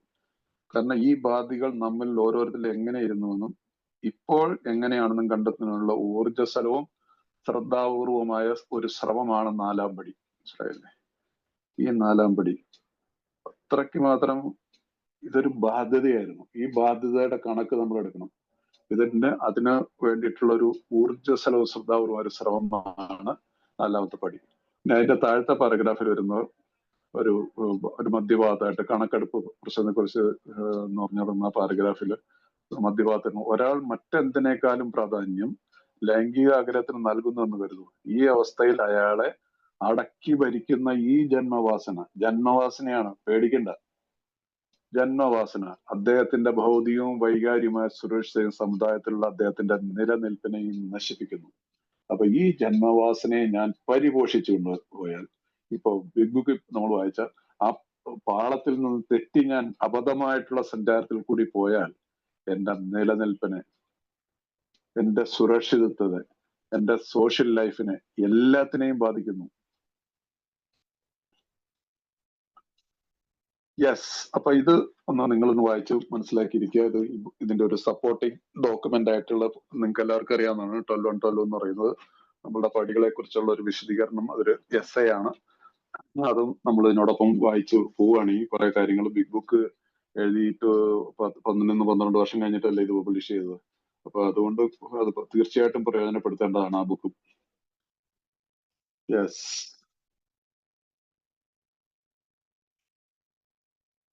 അപ്പൊ അതുകൊണ്ട് ഇനി 68ാമത്തെ പേജിലാണ് നമ്മളിപ്പോൾ ഉള്ളത്. 68ാമത്തെ പേജിൽ ഏറ്റവും മുകളില് ബിഗ് ബുക്കാണ് കേട്ടോ. ഞങ്ങളുടെ കഴിഞ്ഞകാല സ്വഭാവം ഞങ്ങൾ പുനഃപരിശോധിച്ചു. ഞങ്ങൾ പുനഃപരിശോധിച്ചു. അപ്പൊ ഈ കാര്യത്തിൽ നമ്മൾ ഈ 4ാമത്തെ പടിയുടെ അവസാന ഭാഗത്താണ്. അപ്പൊ വീണ്ടും നമ്മളൊരു എന്താ പറയാ, ഒരു പുതിയ പുനഃപരിശോധിച്ചു എന്നുള്ളത്, എന്താ പറയാ,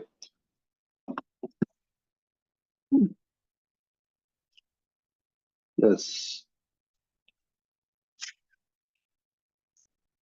വി റിവ്യൂ അല്ലെ? റിവ്യൂ അല്ലാതെ കഴിഞ്ഞിട്ട് ഒരു വാക്കൂടെ ഉണ്ട്.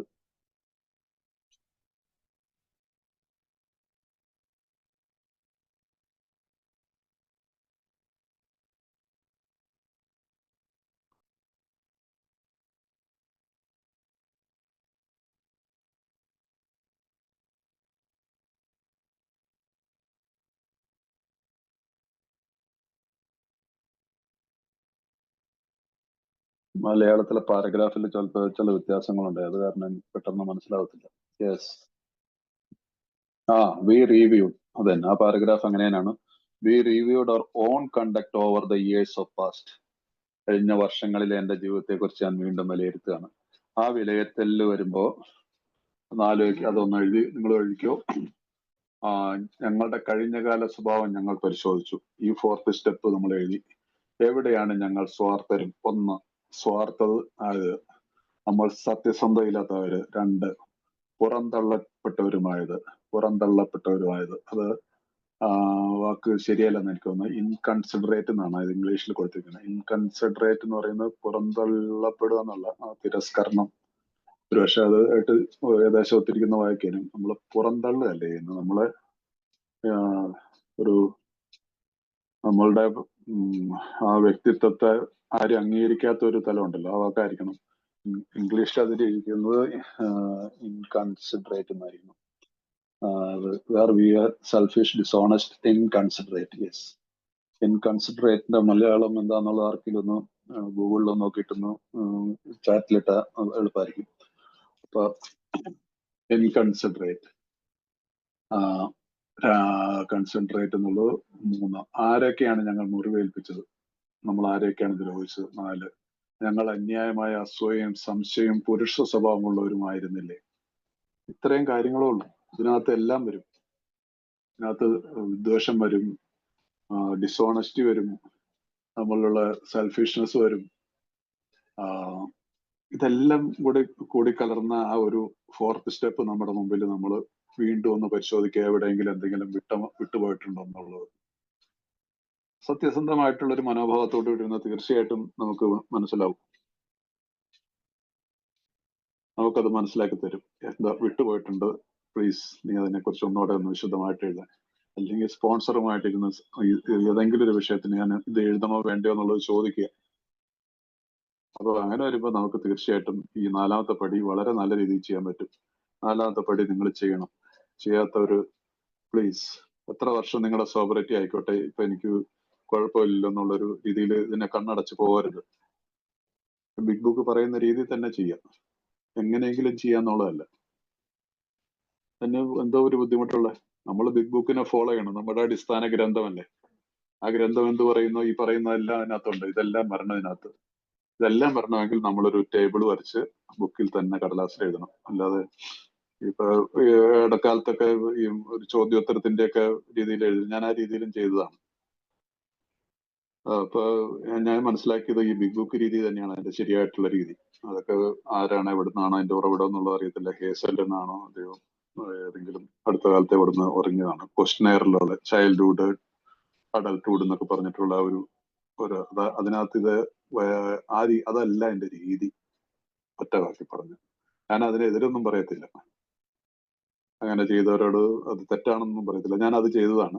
അത് ചെയ്തുകൊണ്ടാണ് ഞാൻ പറയുന്നത് ഇതാണ് ശരിയായിട്ടുള്ള രീതി എന്നുള്ളത് എന്റെ അനുഭവത്തിൽ. അപ്പൊ അതിനുശേഷം നമ്മൾ അടുത്ത പാരഗ്രാഫ് ഇതുപോലെ വളരെ ശ്രദ്ധാപൂർവം നമ്മൾ വായിച്ചു കൊണ്ട ഒരു പാരഗ്രാഫാണ്. അവിടെ മുതൽ ഒരു പ്രാർത്ഥനയായിട്ട് നമുക്ക് എടുക്കാം. ഇത് ഒരു പ്രാർത്ഥനയായിട്ട് നമുക്ക് ഈ പാരഗ്രാഫിനെ എടുക്കാം. അത് എന്റെ സ്പോൺസർ എനിക്ക് പറഞ്ഞു തന്നാണ്. ഇത് ഒരു പ്രാർത്ഥനയാണെന്ന് ഒരു സ്ഥലത്തും എഴുതി വെച്ചിട്ടില്ല. എനിക്കിത് പ്രയോജനപ്പെടുന്നുണ്ട്. പ്രയോജനം ഇന്നും പ്രാക്ടീസ് ചെയ്യാറുണ്ട്. അതുകൊണ്ട് നിങ്ങളോട് ഞാൻ പറഞ്ഞു തരുന്നുള്ളൂ. അത് ഇങ്ങനെ ഒന്ന് ചെയ്തു നോക്കി കഴിഞ്ഞാൽ എനിക്ക് പ്രയോജനപ്പെട്ടിട്ടുണ്ട്. അതേ നിങ്ങളോട് പറഞ്ഞു, എന്റെ സ്പോൺസർ പറഞ്ഞു തന്നിട്ടുള്ളതാണ്. അപ്പൊ ഈ വിധം എന്ന് പറഞ്ഞിട്ട് അവിടെ അതിനുശേഷം നമ്മളൊരു വാക്ക് ചേർക്കുക. ദൈവമേ. ദൈവമേ എന്നുള്ളൊരു വാക്ക് ചേർത്തുകൊണ്ട് ഈ വിധം കഴിഞ്ഞിട്ട്, ദൈവമേ, ഉദാത്തമായൊരു തെളിഞ്ഞ കുടുംബ ജീവിതത്തിന് രൂപം നൽകാൻ ഞാൻ, ഇവിടെ എല്ലാം സിംഗുലർ ആയിട്ട് വായിക്കുക. ഞങ്ങൾ എന്നുള്ളടത്ത് ഞാനാണല്ലോ വായിക്കുന്നത്. അപ്പൊ ദൈവമേ, ഉദാത്തമായ തെളിഞ്ഞു കുടുംബ ജീവിതത്തിന് രൂപം നൽകാൻ ഞാൻ ശ്രമിച്ചു. എന്റെ എല്ലാ ബന്ധങ്ങളും ഞാൻ ഇതുമായി ബന്ധപ്പെടുത്തി. ഞങ്ങളുടെ എല്ലാ ബന്ധങ്ങളെ എന്നുള്ളത് നോട്ട് സെക്സ്, മനസ്സിലായില്ല? പലപ്പോഴും ചിലർക്ക് സെക്ഷൽ ആയിട്ടുള്ള ബന്ധങ്ങളാണോ, ഓൾ റിലേഷൻഷിപ്സ്. ഇത് സ്വാർത്ഥപരമായിരുന്നു. മാതൃകമായ ഒരു കുടുംബം രൂപപ്പെടുത്താനും അതിനെ ജീവിക്കാനും ഞാൻ ദൈവത്തോട് അപേക്ഷിച്ചു. സെക്സ് ദൈവം തന്നാണെന്നും അതുകൊണ്ട് അത് നല്ലതാണെന്നും ഞാൻ എപ്പോഴും ഓർക്കുന്നു. അത് ലാഘവത്തോടെ എടുക്കാനുള്ളതോ സ്വാർത്ഥപരമോ അല്ല. അവജ്ഞയോടെയോ ആർത്തിയോടെയും കാണേണ്ടതുമല്ല. ആർത്തിയോടെയോ അവജ്ഞയോടെയോ കാണേണ്ടതുമല്ല. അപ്പൊ അതിനകത്ത് 3 സ്വാർത്ഥപരമല്ല സെക്സ്, അവജ്ഞയല്ല സെക്സിനോട് കാണിക്കേണ്ടത്, ആർത്തിയും പാടില്ല. അപ്പൊ ദൈവത്തോട് ഞാൻ അപേക്ഷിക്കുകയാണ്. അടുത്തത്, ഞാൻ എന്റെ ജീവിത ദർശനം എങ്ങനെ രൂപപ്പെടുന്നുവോ അതിലേക്ക് ഞാൻ വളരേണ്ടതുണ്ട്. അപ്പൊ ഞങ്ങളുടെ എന്നുള്ള ഭാഗത്ത് ഞാൻ എന്റെ ജീവിത ദർശനം എങ്ങനെ രൂപപ്പെടുന്നുവോ അതിലേക്ക് ഞാൻ വളരേണ്ടതുണ്ട്. എന്റെ തെറ്റുകൾക്ക് ഞാൻ പരിഹാരം ചെയ്യേണ്ടതുണ്ട്. അങ്ങനെ ചെയ്യുമ്പോൾ കാര്യങ്ങൾ കൂടുതൽ വഷളാകാതെ നോക്കുകയും വേണം. ചുരുക്കത്തിൽ മറ്റേതൊരു പ്രശ്നം പോലെ സെക്സും ഞാൻ കൈകാര്യം ചെയ്യുന്നു. മറ്റേതൊരു പ്രശ്നം പോലെ സെക്സും ഞാൻ കൈകാര്യം ചെയ്യുന്നു. ഓരോ പ്രശ്നത്തിനും എന്താണ് വേണ്ടതെന്ന് ഞാൻ ദൈവത്തോട് ധ്യാനിക്കുന്നു. ശരിയായ ഉത്തരം കിട്ടും എനിക്ക് ആഗ്രഹമുണ്ടെങ്കിൽ. അപ്പൊ ഇവിടെ വീണ്ടും ഒരു പ്രയർ കൂടെ വരുകയാണ് 4th സ്റ്റെപ്പിനകത്തുള്ള. ചുരുക്കത്തിൽ മറ്റേതൊരു പ്രശ്നം പോലെ സെക്സും ഞാൻ കൈകാര്യം ചെയ്യുന്നു. ഓരോ പ്രശ്നത്തിനും, ഇതാണ് ആ പ്രയർ, ഓരോ പ്രശ്നത്തിനും എന്താണ് വേണ്ടതെന്ന് ഞാൻ ദൈവത്തോട് ധ്യാനിക്കുന്നു. ദൈവമേ എന്നെ സഹായിക്കണേ. ഈ പാരഗ്രാഫ് വളരെ ആ രീതിയിൽ നിങ്ങൾ, ഇത് ലളിതമല്ലേ ഇത്? ഈ രീതിയിൽ നമ്മുടെ ഹൃദയത്തിൽ നിന്നൊരു വിളി വന്നു കഴിഞ്ഞാൽ നമുക്ക് ഈ പടികളൊക്കെ ചെയ്യാൻ പിന്നീട് ഒരു ബുദ്ധിമുട്ടും ഉണ്ടാവില്ല. കാരണം ഇത് നമ്മളുടെ ചരിത്രമല്ലേ. എന്തിനാ ഇത് മൂടി വെക്കണേ? എന്തിനാ ഭയപ്പെടുത്തുന്നത്? എല്ലാ കാര്യങ്ങളും എല്ലാവരുടെ മുമ്പിലൊന്നും വിളിച്ചു പറയുകയും ചെയ്യരുത്. നമുക്ക് വിശ്വസിക്കുന്ന ആളുകളോട് മനസ്സ് തുറന്ന് സംസാരിക്കണം. എന്തൊക്കെയാണ് എനിക്ക് പറ്റിയിട്ടുള്ളത്? അപ്പൊ ശരിയായ ഉത്തരം കിട്ടും എനിക്ക് ആഗ്രഹമുണ്ടെങ്കിൽ. അപ്പൊ ഞങ്ങൾക്ക് എന്നുള്ളിടത്തൊക്കെ എനിക്കെന്നും ഞാനെന്നും ഞാൻ എന്റേതായിട്ടുള്ളൊരു എന്റെ സ്പോൺസർ പറഞ്ഞു തന്ന് ഞാൻ എഴുതിയിരിക്കുന്ന കേട്ടോ. അപ്പൊ അത് നിങ്ങൾ ഒന്ന് പരീക്ഷിച്ചു നോക്കൂ. നിങ്ങൾക്ക് അതുകൊണ്ട് ദോഷമൊന്നും വരില്ല എന്ന് എനിക്കറിയാം. എനിക്ക് പ്രയോജനപ്പെട്ടിട്ടുണ്ട്. എന്നോടൊപ്പം പ്രാക്ടീസ് ചെയ്യുന്നവർക്ക് അത് താല്പര്യമായിട്ട് പറഞ്ഞിട്ടുള്ള എല്ലാവർക്കും. കാരണം ഇവിടെ ഞാൻ എന്റേതായിട്ടുള്ള ഒരു വിലയിരുത്തലാണ് നടത്തുന്നത്. ബുക്ക് എഴുതിയപ്പോൾ എല്ലാവർക്കും വേണ്ടിയിട്ട് എഴുതിക്കൊണ്ട് ഇവിടെ എല്ലാം പ്ലൂറലായിട്ട് കൊടുത്തിരിക്കുന്നുള്ളൂ. പക്ഷെ നമ്മൾ ഇതിനെ സിംഗുലർ ആയിട്ട് എടുത്തു കഴിഞ്ഞാൽ നമ്മളുടെ ഹൃദയത്തിൽ കുറച്ചുകൂടെ ഒന്ന് ടച്ച് ചെയ്യും. നമ്മുടെ ലൈംഗിക പ്രശ്നങ്ങളെ വിധിക്കാൻ ദൈവത്തിന് കഴിയും. മറ്റുള്ളവരായി പങ്കുവെക്കുന്നതാണ്. പക്ഷെ അന്തിമം അത് ദൈവത്തിൽ നിന്ന് വരണം. ഒരു കാര്യം നാം മനസ്സിലാക്കണം. ചിലർ സെക്സിന്റെ കാര്യത്തിൽ ഭ്രമിക്കുന്നവരോ മറ്റു ചിലർ യാതൊരു വ്യവസ്ഥയില്ലാത്തവരാണ്. വികാരപരമായ ചിന്തയും ഉപദേശങ്ങളും ഞങ്ങൾ ഒഴിവാക്കുന്നു. അപ്പൊ ഇവിടെ ഈ നമ്മുടെ ഈ പ്രശ്നങ്ങളെ ദൈവമാണ് വിധികർത്താവ് എന്നുള്ള ദൈവമാണ്. പക്ഷെ എപ്പോഴാണ് ഐ ഹാവ് ടു ബി, ഞാൻ എല്ലാം തുറന്ന് ദൈവത്തിന്റെ മുമ്പിൽ പറഞ്ഞു കഴിയുമ്പോഴാണ് ദൈവം അതിന് ഒരു വിധികർത്താവായിട്ട് മാറുന്നത്. അപ്പൊ അതുകൊണ്ട് ഇതിന്റെ വിധി എന്നുള്ളത്, അന്തിമ വിധി എന്ന് പറഞ്ഞാൽ എന്താണ്? ഞാൻ സത്യസന്ധമാണെങ്കിൽ എനിക്ക് നല്ലൊരു വിധി കിട്ടും, എനിക്ക് റിലീസ് കിട്ടും.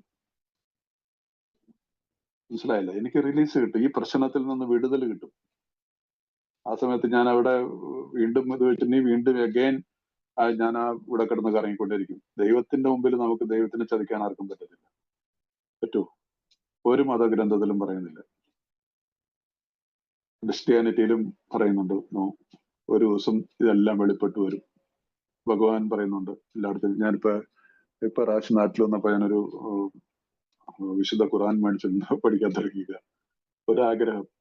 അത് ഒരുപാട് കുറെ വായിച്ചു. ഇപ്പൊ വിശുദ്ധ ഖുർആൻ പഠിച്ചിട്ടില്ല. ഇപ്പൊ 2ാമത്തെ അധ്യായത്തിന്റെ ഒരു 167 വരെ ആയിട്ടുള്ള ഇതിലെത്തിയിട്ടുണ്ട്. അതിനകത്ത് അത്രയും വായിച്ചപ്പോ തന്നെ ഈ 12 പടികളുടെ പല ഭാഗങ്ങളും കാരണം നമ്മളെ സംബന്ധിച്ചുള്ള ഏത് ബുക്ക് സ്പിരിച്വൽ ടെക്സ്റ്റ് വെച്ചാൽ പടികൾ അതിനകത്ത് കാണാൻ പറ്റും.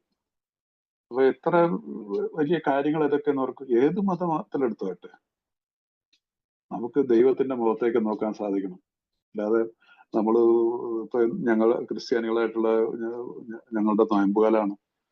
40 ദിവസം, കത്തോലിക്കരുടെ ഞങ്ങൾ സിറിയൻ ഓർത്തഡോക്സ് സഭയിൽ 50 ദിവസം ഒരുപാട് കുമ്പിട്ട് പ്രാർത്ഥിക്കേണ്ടതായിട്ടുള്ളതുണ്ട്. ഇസ്ലാമിന്റെ പണ്ട് മുതലുള്ളതാണ്. ഇപ്പൊ കൂടുതലും ഉണ്ടായിരിക്കണം, എനിക്കറിയത്തില്ല ഇസ്ലാമിന്റെ കാര്യങ്ങൾ. എന്നാലും 5 നേരം അവർ നമസ്കരിക്കുന്നവരാണ്.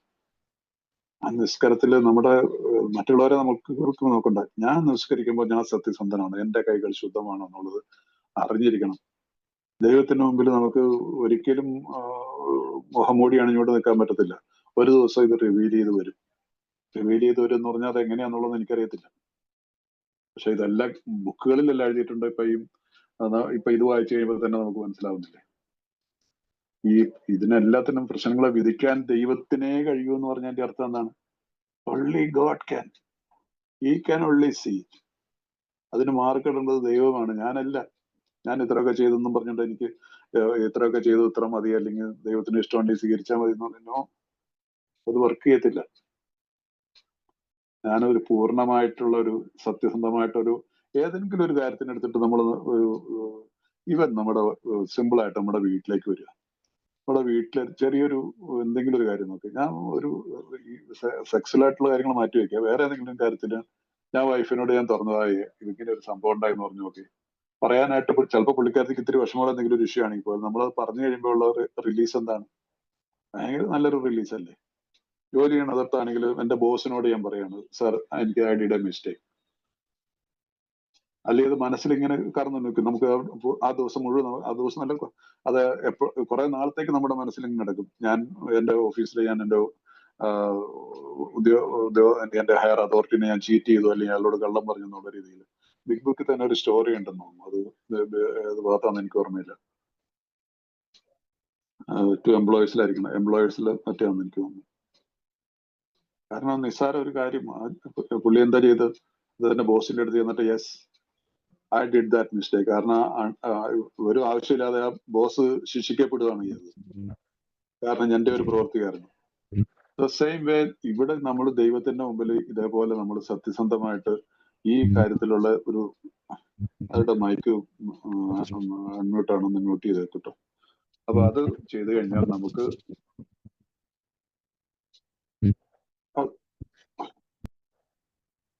രാജേഷ്, അരുൺ ആരെങ്കിലും നോക്കുക, ആരുടെ മൈക്കും മ്യൂട്ടാണ്, മ്യൂട്ട് ചെയ്തെന്ന് വിചാരിക്കണം.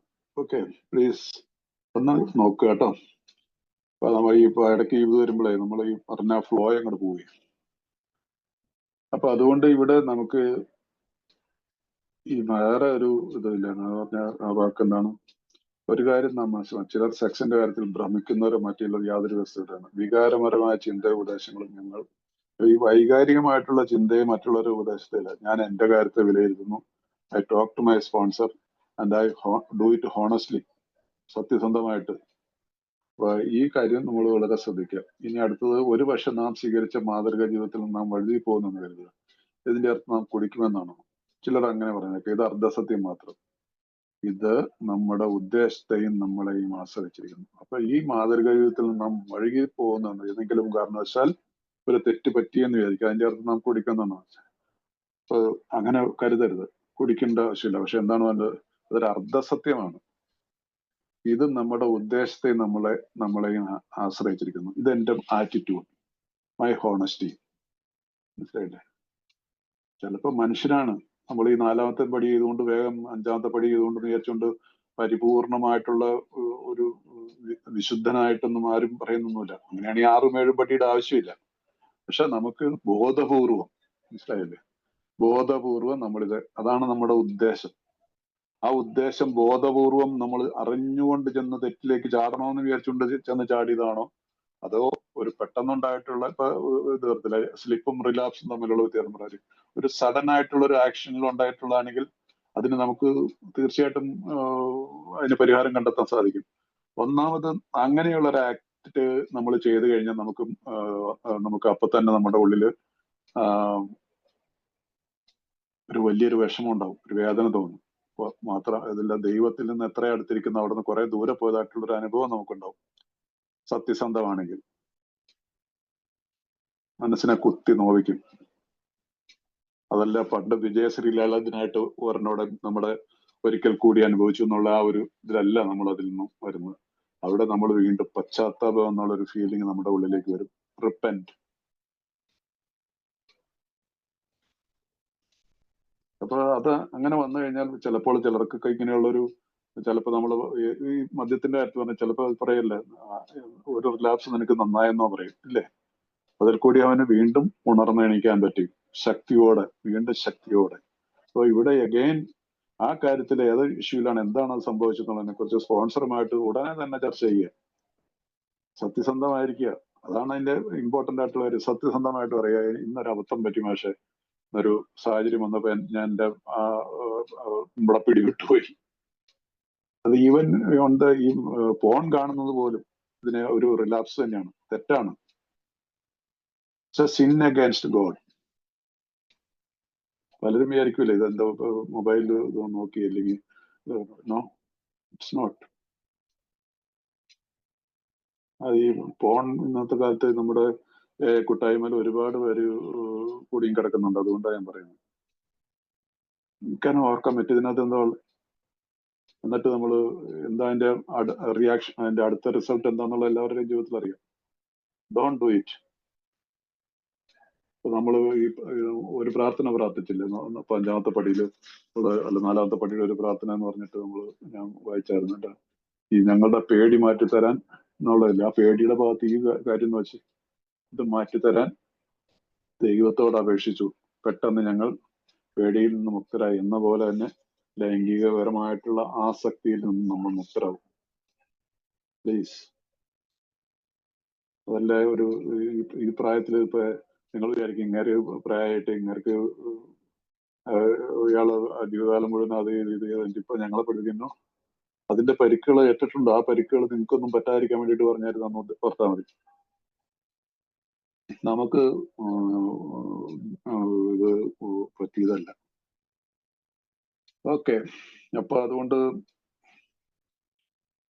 ഒരുപക്ഷെ നാം സ്വീകരിച്ച മാതൃകത്തിൽ നിന്ന് വഴുതി പോകുന്നവരുത്. ഇതിന്റെ അർത്ഥം നാം കുടിക്കണം. ചിലർ അങ്ങനെ പറഞ്ഞിട്ട് ഏത് അർദ്ധസത്യമാത്ര. ഇത് നമ്മുടെ ഉദ്ദേശത്തെയും നമ്മളെയും ആശ്രയിച്ചിരിക്കണം. നാം പശ്ചാത്തപിക്കുകയും നന്മയ്ക്കായി ദൈവത്തോട് അപേക്ഷിക്കുകയും ചെയ്താൽ നാം ക്ഷമിക്കപ്പെടുമെന്നും ഞാൻ ഇപ്പൊ പറഞ്ഞാണത്.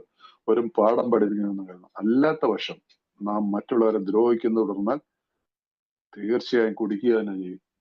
പക്ഷെ മനസ്സിലായില്ല, ഈ ദ്രോഹം എന്നുള്ളത് നമ്മൾ വിചാരിക്കും ഞാനിപ്പോ ഒരു പെയ്ഡ് സെക്സിന് പോയി, അല്ലെങ്കിൽ ഒരു സ്ത്രീയുമായിട്ടുള്ളൊരു മ്യൂച്വൽ കൺസെന്റിന്റെ പുറത്ത് ഞാൻ ആരോ റേപ്പ് ചെയ്തിട്ടില്ല, അല്ലെങ്കിൽ അങ്ങനെയുള്ള പല കാര്യങ്ങൾ പറയാൻ പറ്റും. മനസ്സിലായില്ല? അല്ലെങ്കിൽ അങ്ങനെ എന്തെല്ലാം പറഞ്ഞ് ന്യായീകരണങ്ങൾ പറയും. ഇതിനകത്ത് ഒരു ന്യായീകരണമില്ല. കാരണം ഇവിടെ മറ്റുള്ളവരെ ദ്രോഹിക്കുന്നത് തുടരുകയാണ് ചെയ്യുന്നത്. എന്താ മറ്റുള്ളവരെ ഞാൻ കാശ് കൊടുത്തിട്ടാണ് സെക്സ് ചെയ്യുക, അല്ലെങ്കിൽ വേറൊരു അവരുടെ ഒരു കൺസെന്റോട് കൂടിയിട്ടാണ്, ഞാൻ റേപ്പ് ഒന്നും ചെയ്തിട്ടില്ല, അല്ലെങ്കിൽ അതൊരു ഫ്രണ്ടിന്റെ കൂട്ടത്തിലുള്ള അവർക്ക് ആവശ്യമായിരുന്നു, എനിക്ക് ആവശ്യമായിരുന്നു, അങ്ങനെ പറഞ്ഞോ.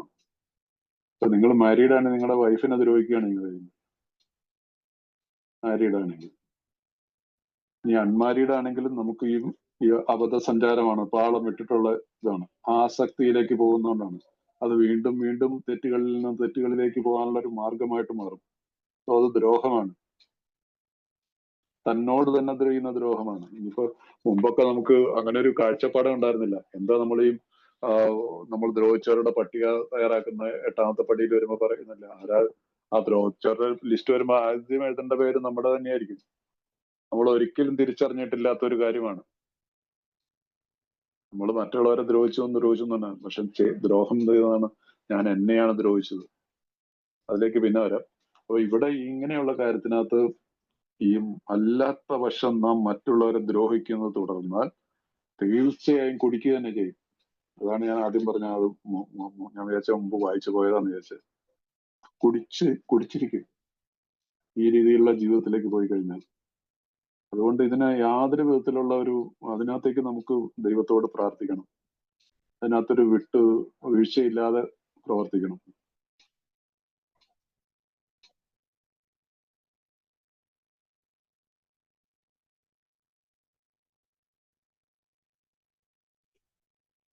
കേൾക്കുമ്പോൾ സ്വല്പം ഒരു ഇതായിട്ടൊക്കെ തോന്നും.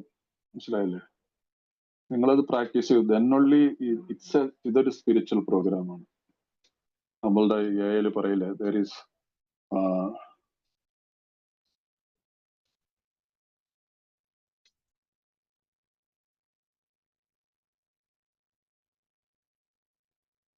there is no solution for a chemical problem for a spiritual അല്ല, chemical solution for spiritual problems. നമുക്കിത് മരുന്ന് കഴിച്ചിട്ട് മാറ്റാവുന്നതല്ല. No chemical solution for a spiritual problem. Only spirituality, ആത്മീയതയാണ്. there is no chemical solution for a spiritual problem. അതുകൊണ്ട് ഞാൻ കുറച്ച് മരുന്ന് കഴിച്ച് ഇതിനൊന്നും ഇതൊന്നും സാധാരണക്കാരെ കാര്യത്തിലൊക്കെ സാധിക്കായിരിക്കും. അല്ലെങ്കിൽ ഇങ്ങനെയൊക്കെയുള്ള ഭയങ്കരമായിട്ട് സെക്ഷൽ ആയിട്ട് അഡിക്ഷനോ മറ്റു അഡിക്ഷനൊക്കെ ഉള്ളവരൊക്കെ നമ്മളുടെ കാര്യത്തിൽ അതിന്റെ ആവശ്യമില്ല.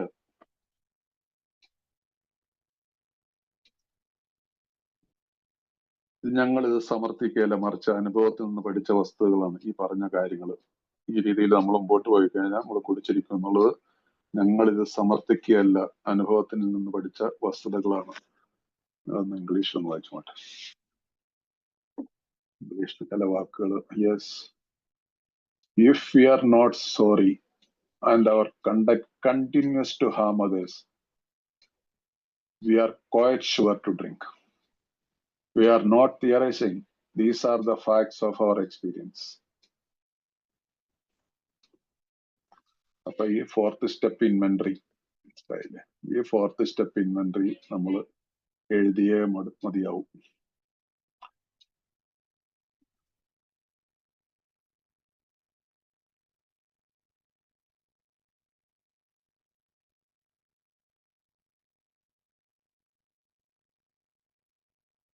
ഓക്കെ, ഇനി അടുത്തത് 69ാമത്തെ പേജിൽ സെക്സിന്റെ കാര്യം സംഗ്രഹിക്കാം. യഥാർത്ഥ മാതൃകയ്ക്കായി, നേർവഴിക്കായി, നൈർമല്യത്തിനായി, ശരിയായ കാര്യം ചെയ്യാനുള്ള ധൈര്യത്തിനായി പ്രാർത്ഥിക്കാം. Again a prayer,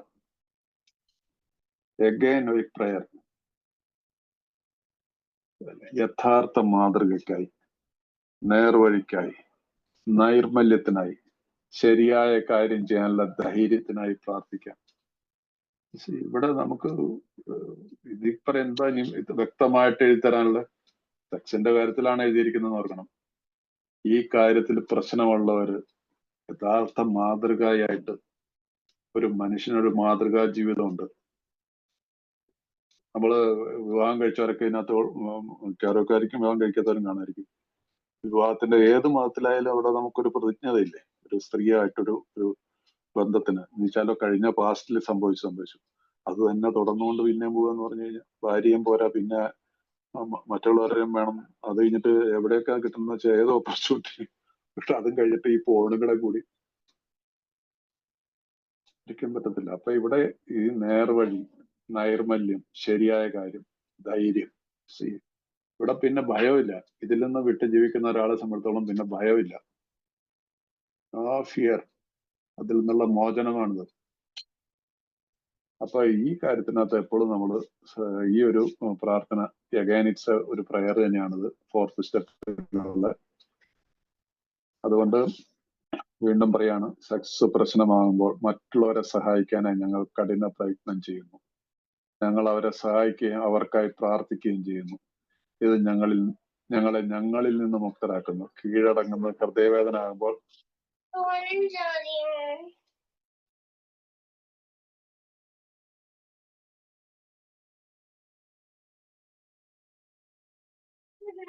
good night.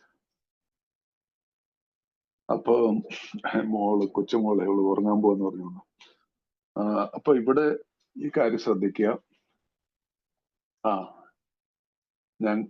Sex പ്രശ്നമാകുമ്പോൾ, ഇങ്ങനെയുള്ള സെക്സ് എന്ന് മാത്രമല്ല അതോടനുബന്ധിച്ചിട്ടുള്ള ഏതെങ്കിലും കാര്യങ്ങൾ പ്രശ്നമാകുമ്പോൾ, ഈ പോണൊക്കെ കാണുന്നവരെ സംബന്ധിച്ചില്ല അവർക്കതൊരു പ്രശ്നമായിട്ട് തോന്നുകയാണെങ്കിൽ സത്യസന്ധമുണ്ടെങ്കിൽ മറ്റുള്ളവരെ സഹായിക്കാനായി ഞങ്ങൾ കഠിന പ്രയത്നം ചെയ്യുന്നു. ഞങ്ങളെ അവരെ സഹായിക്കുകയും അവർക്കായി പ്രാർത്ഥിക്കുകയും ചെയ്യുന്നു. ഇത് ഞങ്ങളിൽ നിന്ന് മുക്തരാക്കുന്നു. കീഴടങ്ങുന്നത് ഹൃദയവേദനയും ഗർവിഷ്ഠമായ ആസക്തി എന്നത് തണുപ്പിക്കുന്നു. ഇവിടെ ഇങ്ങനെയുള്ള പ്രശ്നങ്ങൾ വരുമ്പോൾ, ചിന്തകൾ വരുമ്പോൾ നമ്മുടെ ഉള്ളിലേക്ക് എവിടെയെങ്കിലും ഒരു ഓപ്പർച്യൂണിറ്റി കിട്ടുന്നുണ്ട്, എവിടെന്നെങ്കിലും നമുക്കൊരു ഒരു വെൽക്കം വരുന്നുണ്ട് ഇങ്ങനെയുള്ള ഒരു പ്രവൃത്തിയിലേക്ക് പോകാൻ, നമ്മൾ എന്താ ചെയ്യാനായിട്ട് പറയുന്നത്? മറ്റുള്ളവരെ സഹായിക്കാനായിട്ട്. ഈ മറ്റുള്ളവരെ എന്നുള്ളത് അംഗങ്ങൾ തന്നെ ആവണമെന്നില്ല.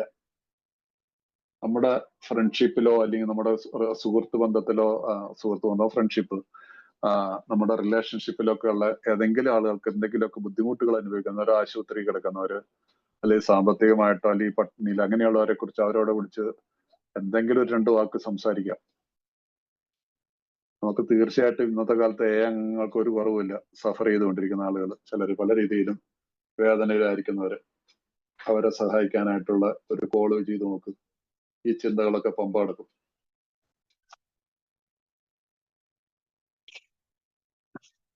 ഇംഗ്ലീഷിലേക്ക്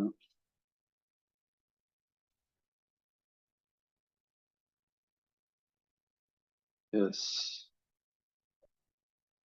We earnestly pray for the right ideal, for guidance in each questionable situation, for sanity, and for the strength to do the right thing. If sex is very troublesome, we throw ourselves the harder into helping others. Helping other alcoholics എന്നല്ല എഴുതിയിരിക്കുന്നത്. Helping others. We think of their needs and work for them. This takes us to out of ourselves. It quiets the imperious urge when to yield would mean heartache. അപ്പൊ ഈ ഒരു കാര്യം നിങ്ങൾ ഒന്ന് ശ്രദ്ധിക്കുക. ഇത് പലപ്പോഴും തെറ്റിദ്ധരിക്കുന്ന ഒരു കാര്യമാണ്. പെട്ടെന്ന് ഒരു അംഗത്തിനെ വിളിക്കുക എന്നുള്ളതാണെന്ന് മാത്രം കരുതരുത്. ഏതെങ്കിലും നമുക്ക് അംഗത്തെ വിളിച്ചാൽ നല്ല കാര്യം. നമുക്ക് ബുദ്ധിമുട്ടുള്ള ഒരു ന്യൂ കമറാണെങ്കിൽ അദ്ദേഹം വരുന്നുണ്ട്, അവന്റെ ഷെയറിംഗ് ഒക്കെ നമ്മൾ കേട്ടാണെങ്കിൽ തീർച്ചയായിട്ടും അദ്ദേഹം വിളിച്ചിട്ട് എന്തെങ്കിലുമൊക്കെ പറഞ്ഞിട്ട് അതിനൊരു പ്രോത്സാഹനം കൊടുക്കുക. ഈ സമൂഹത്തിലുള്ള ഒരു സോഷ്യൽ ലൈഫിൽ നമ്മുടെ റിലേഷൻഷിപ്പിലൊക്കെ ആരെങ്കിലുമൊക്കെ കഷ്ടപ്പെടുന്ന നമുക്കറിയാമെങ്കിൽ ബോധപൂർവ്വം അവരെ ഒഴിവാക്കരുത്. ഒരു കോൾ വിളിക്കുക, ചിലപ്പോൾ 500,000 രൂപ കൊടുക്കണമായിരിക്കും, കൊടുത്തേക്ക്. നമ്മൾ ഇതിൽ നിന്ന് മോചിതരാകും. നമ്മൾ എത്ര ലക്ഷക്കണക്കിന് രൂപ വ്യഭിചരിച്ച് കളഞ്ഞിട്ടുള്ളവരാണ് ഒട്ടുമുക്കാൽ പേരും. 500,000 രൂപ 2,000 രൂപ ഒരാൾക്ക് കൊടുത്ത് സഹായിച്ചെന്ന ഒരാൾക്ക് സുഖമില്ലാതെ ആശുപത്രി കിടക്കുകയാണെങ്കിൽ കൊടുത്ത എന്താ കുഴപ്പം?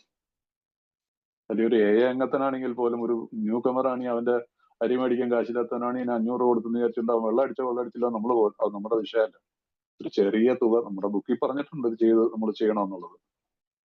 പലപ്പോഴും തെറ്റിദ്ധരിപ്പിക്കുന്നതാണ് പൈസ കൊടുക്കുക എന്നുള്ളത്. അങ്ങനെ ഏഴ് വാങ്ങൽ കൊടുക്കലൊന്നും പാടില്ല എന്നൊക്കെ പറഞ്ഞത് ഇതൊക്കെ തെറ്റായിട്ടുള്ള ധാരണകളാണ്. അറിവില്ലാത്തതുണ്ട്. ബുക്കിൽ പറഞ്ഞിരിക്കുന്നത് നമ്മൾ മുമ്പോട്ട് വായിച്ചു വരുമ്പോഴൊക്കെ അറിയാം ആർക്ക് കൊടുക്കണം ആർക്ക് കൊടുക്കണ്ടെന്ന് എല്ലാം ബുക്കിൽ പറഞ്ഞിട്ടുണ്ട്. അപ്പൊ സഹായ മനസ്സോട് കൂടിയിട്ടുള്ള ഈ ഒരു തലത്തിൽ നമ്മൾ മാറ്റുമ്പോൾ നമ്മളിൽ ടോട്ടലി ഒരു ട്രാൻസ്ഫോർമേഷൻ ഉണ്ടാവും. മറ്റുള്ളവരെ സഹായിക്കാനുള്ള ഒരു മനസ്സ് നമുക്കുണ്ടാവും. മറ്റുള്ളവരെ സഹായിക്കാൻ. സോ ഈ കാര്യം ഒന്ന് ശ്രദ്ധിച്ചു കഴിഞ്ഞാൽ ഇങ്ങനെയുള്ള കാര്യങ്ങൾ തലപൊക്കുമ്പോൾ നമുക്ക് ഇതിൽ നിന്ന് മോചനം കിട്ടും. കാരണം ഇവിടെ ദൈവമാണ് ഇവിടെ പ്രവർത്തിക്കുന്നത്. കാരണം നമ്മളിവിടെ ഒരു പ്രാർത്ഥനയും പ്രാർത്ഥിക്കുന്നുണ്ട്. യഥാർത്ഥ മാതൃകയ്ക്കായി, നേർവഴിക്കായി, നൈർമല്യത്തിനായി, ശരിയായ കാര്യം ചെയ്യണം. ഇത് ഒരു കണ്ടിന്യൂസ് പ്രോസസ് ആയിരിക്കണം. മനസ്സിലായില്ലേ? ഇതിപ്പോ അതുകൊണ്ട് ഇത് തല പൊക്കുമ്പോൾ മാത്രം പ്രാർത്ഥിക്കുന്ന ഒരു പ്രാർത്ഥനയായിട്ടില്ല. ദിവസത്തിലുള്ള ഡെയിലി നമ്മുടെ മോർണിംഗ് പ്രേയേഴ്സിൽ നമുക്കുണ്ടാകണം, ഈവനിങ്ങിലുള്ള ഇതിലും നമുക്കുണ്ടായിരിക്കണം. ദൈവം ഇന്നത്തെ ദിവസം ഇങ്ങനെയൊക്കെയുള്ള പ്രശ്നങ്ങളുള്ളവരാണ് പ്രത്യേകിച്ച് അതുകൂടെ ചേർത്ത് പ്രാർത്ഥിക്കണം. ദിവസം മദ്യത്തിൽ നിന്ന് നമ്മൾ പ്രാർത്ഥിക്കില്ല, ഇന്നത്തെ ദിവസം മദ്യപിക്കാനുള്ള ഒരു സാഹചര്യം ഉണ്ടാവരുത്, മറ്റുള്ളവരോട് വിദ്വേഷം ഉണ്ടാവരുത്, എന്റെ ഉള്ളില് സെക്ഷൽ ആയിട്ടുള്ള ചിന്തകളോ അതുപോലെയുള്ള പ്രവർത്തികളിലേക്ക് എന്നെ നയിക്കരുത് എന്ന് പ്രാർത്ഥിച്ചു നോക്കൂ. It will not happen. അതുപോലെ തന്നെ ഇങ്ങനെ ഒരു സാഹചര്യം വരുമ്പോൾ നിങ്ങളൊരു എന്തിനാ നമ്മുടെ റിലീജിയസ് ആയിട്ടുള്ള ആളുകൾ പറയാൻ നിരന്തരമായി ജപം ചെയ്യുക. എന്തിനാ പറയും?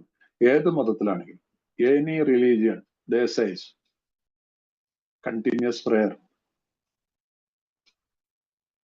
നല്ല സ്പിരിച്വൽ ആയിട്ടുള്ള ആൾക്കാരെ നമുക്കറിയാൻ ശ്രദ്ധിച്ചാലറിയാം, അവരെല്ലാം നിരന്തരമായി ജപം ചെയ്തുകൊണ്ടിരിക്കുന്ന എന്നുള്ളതറിയാം.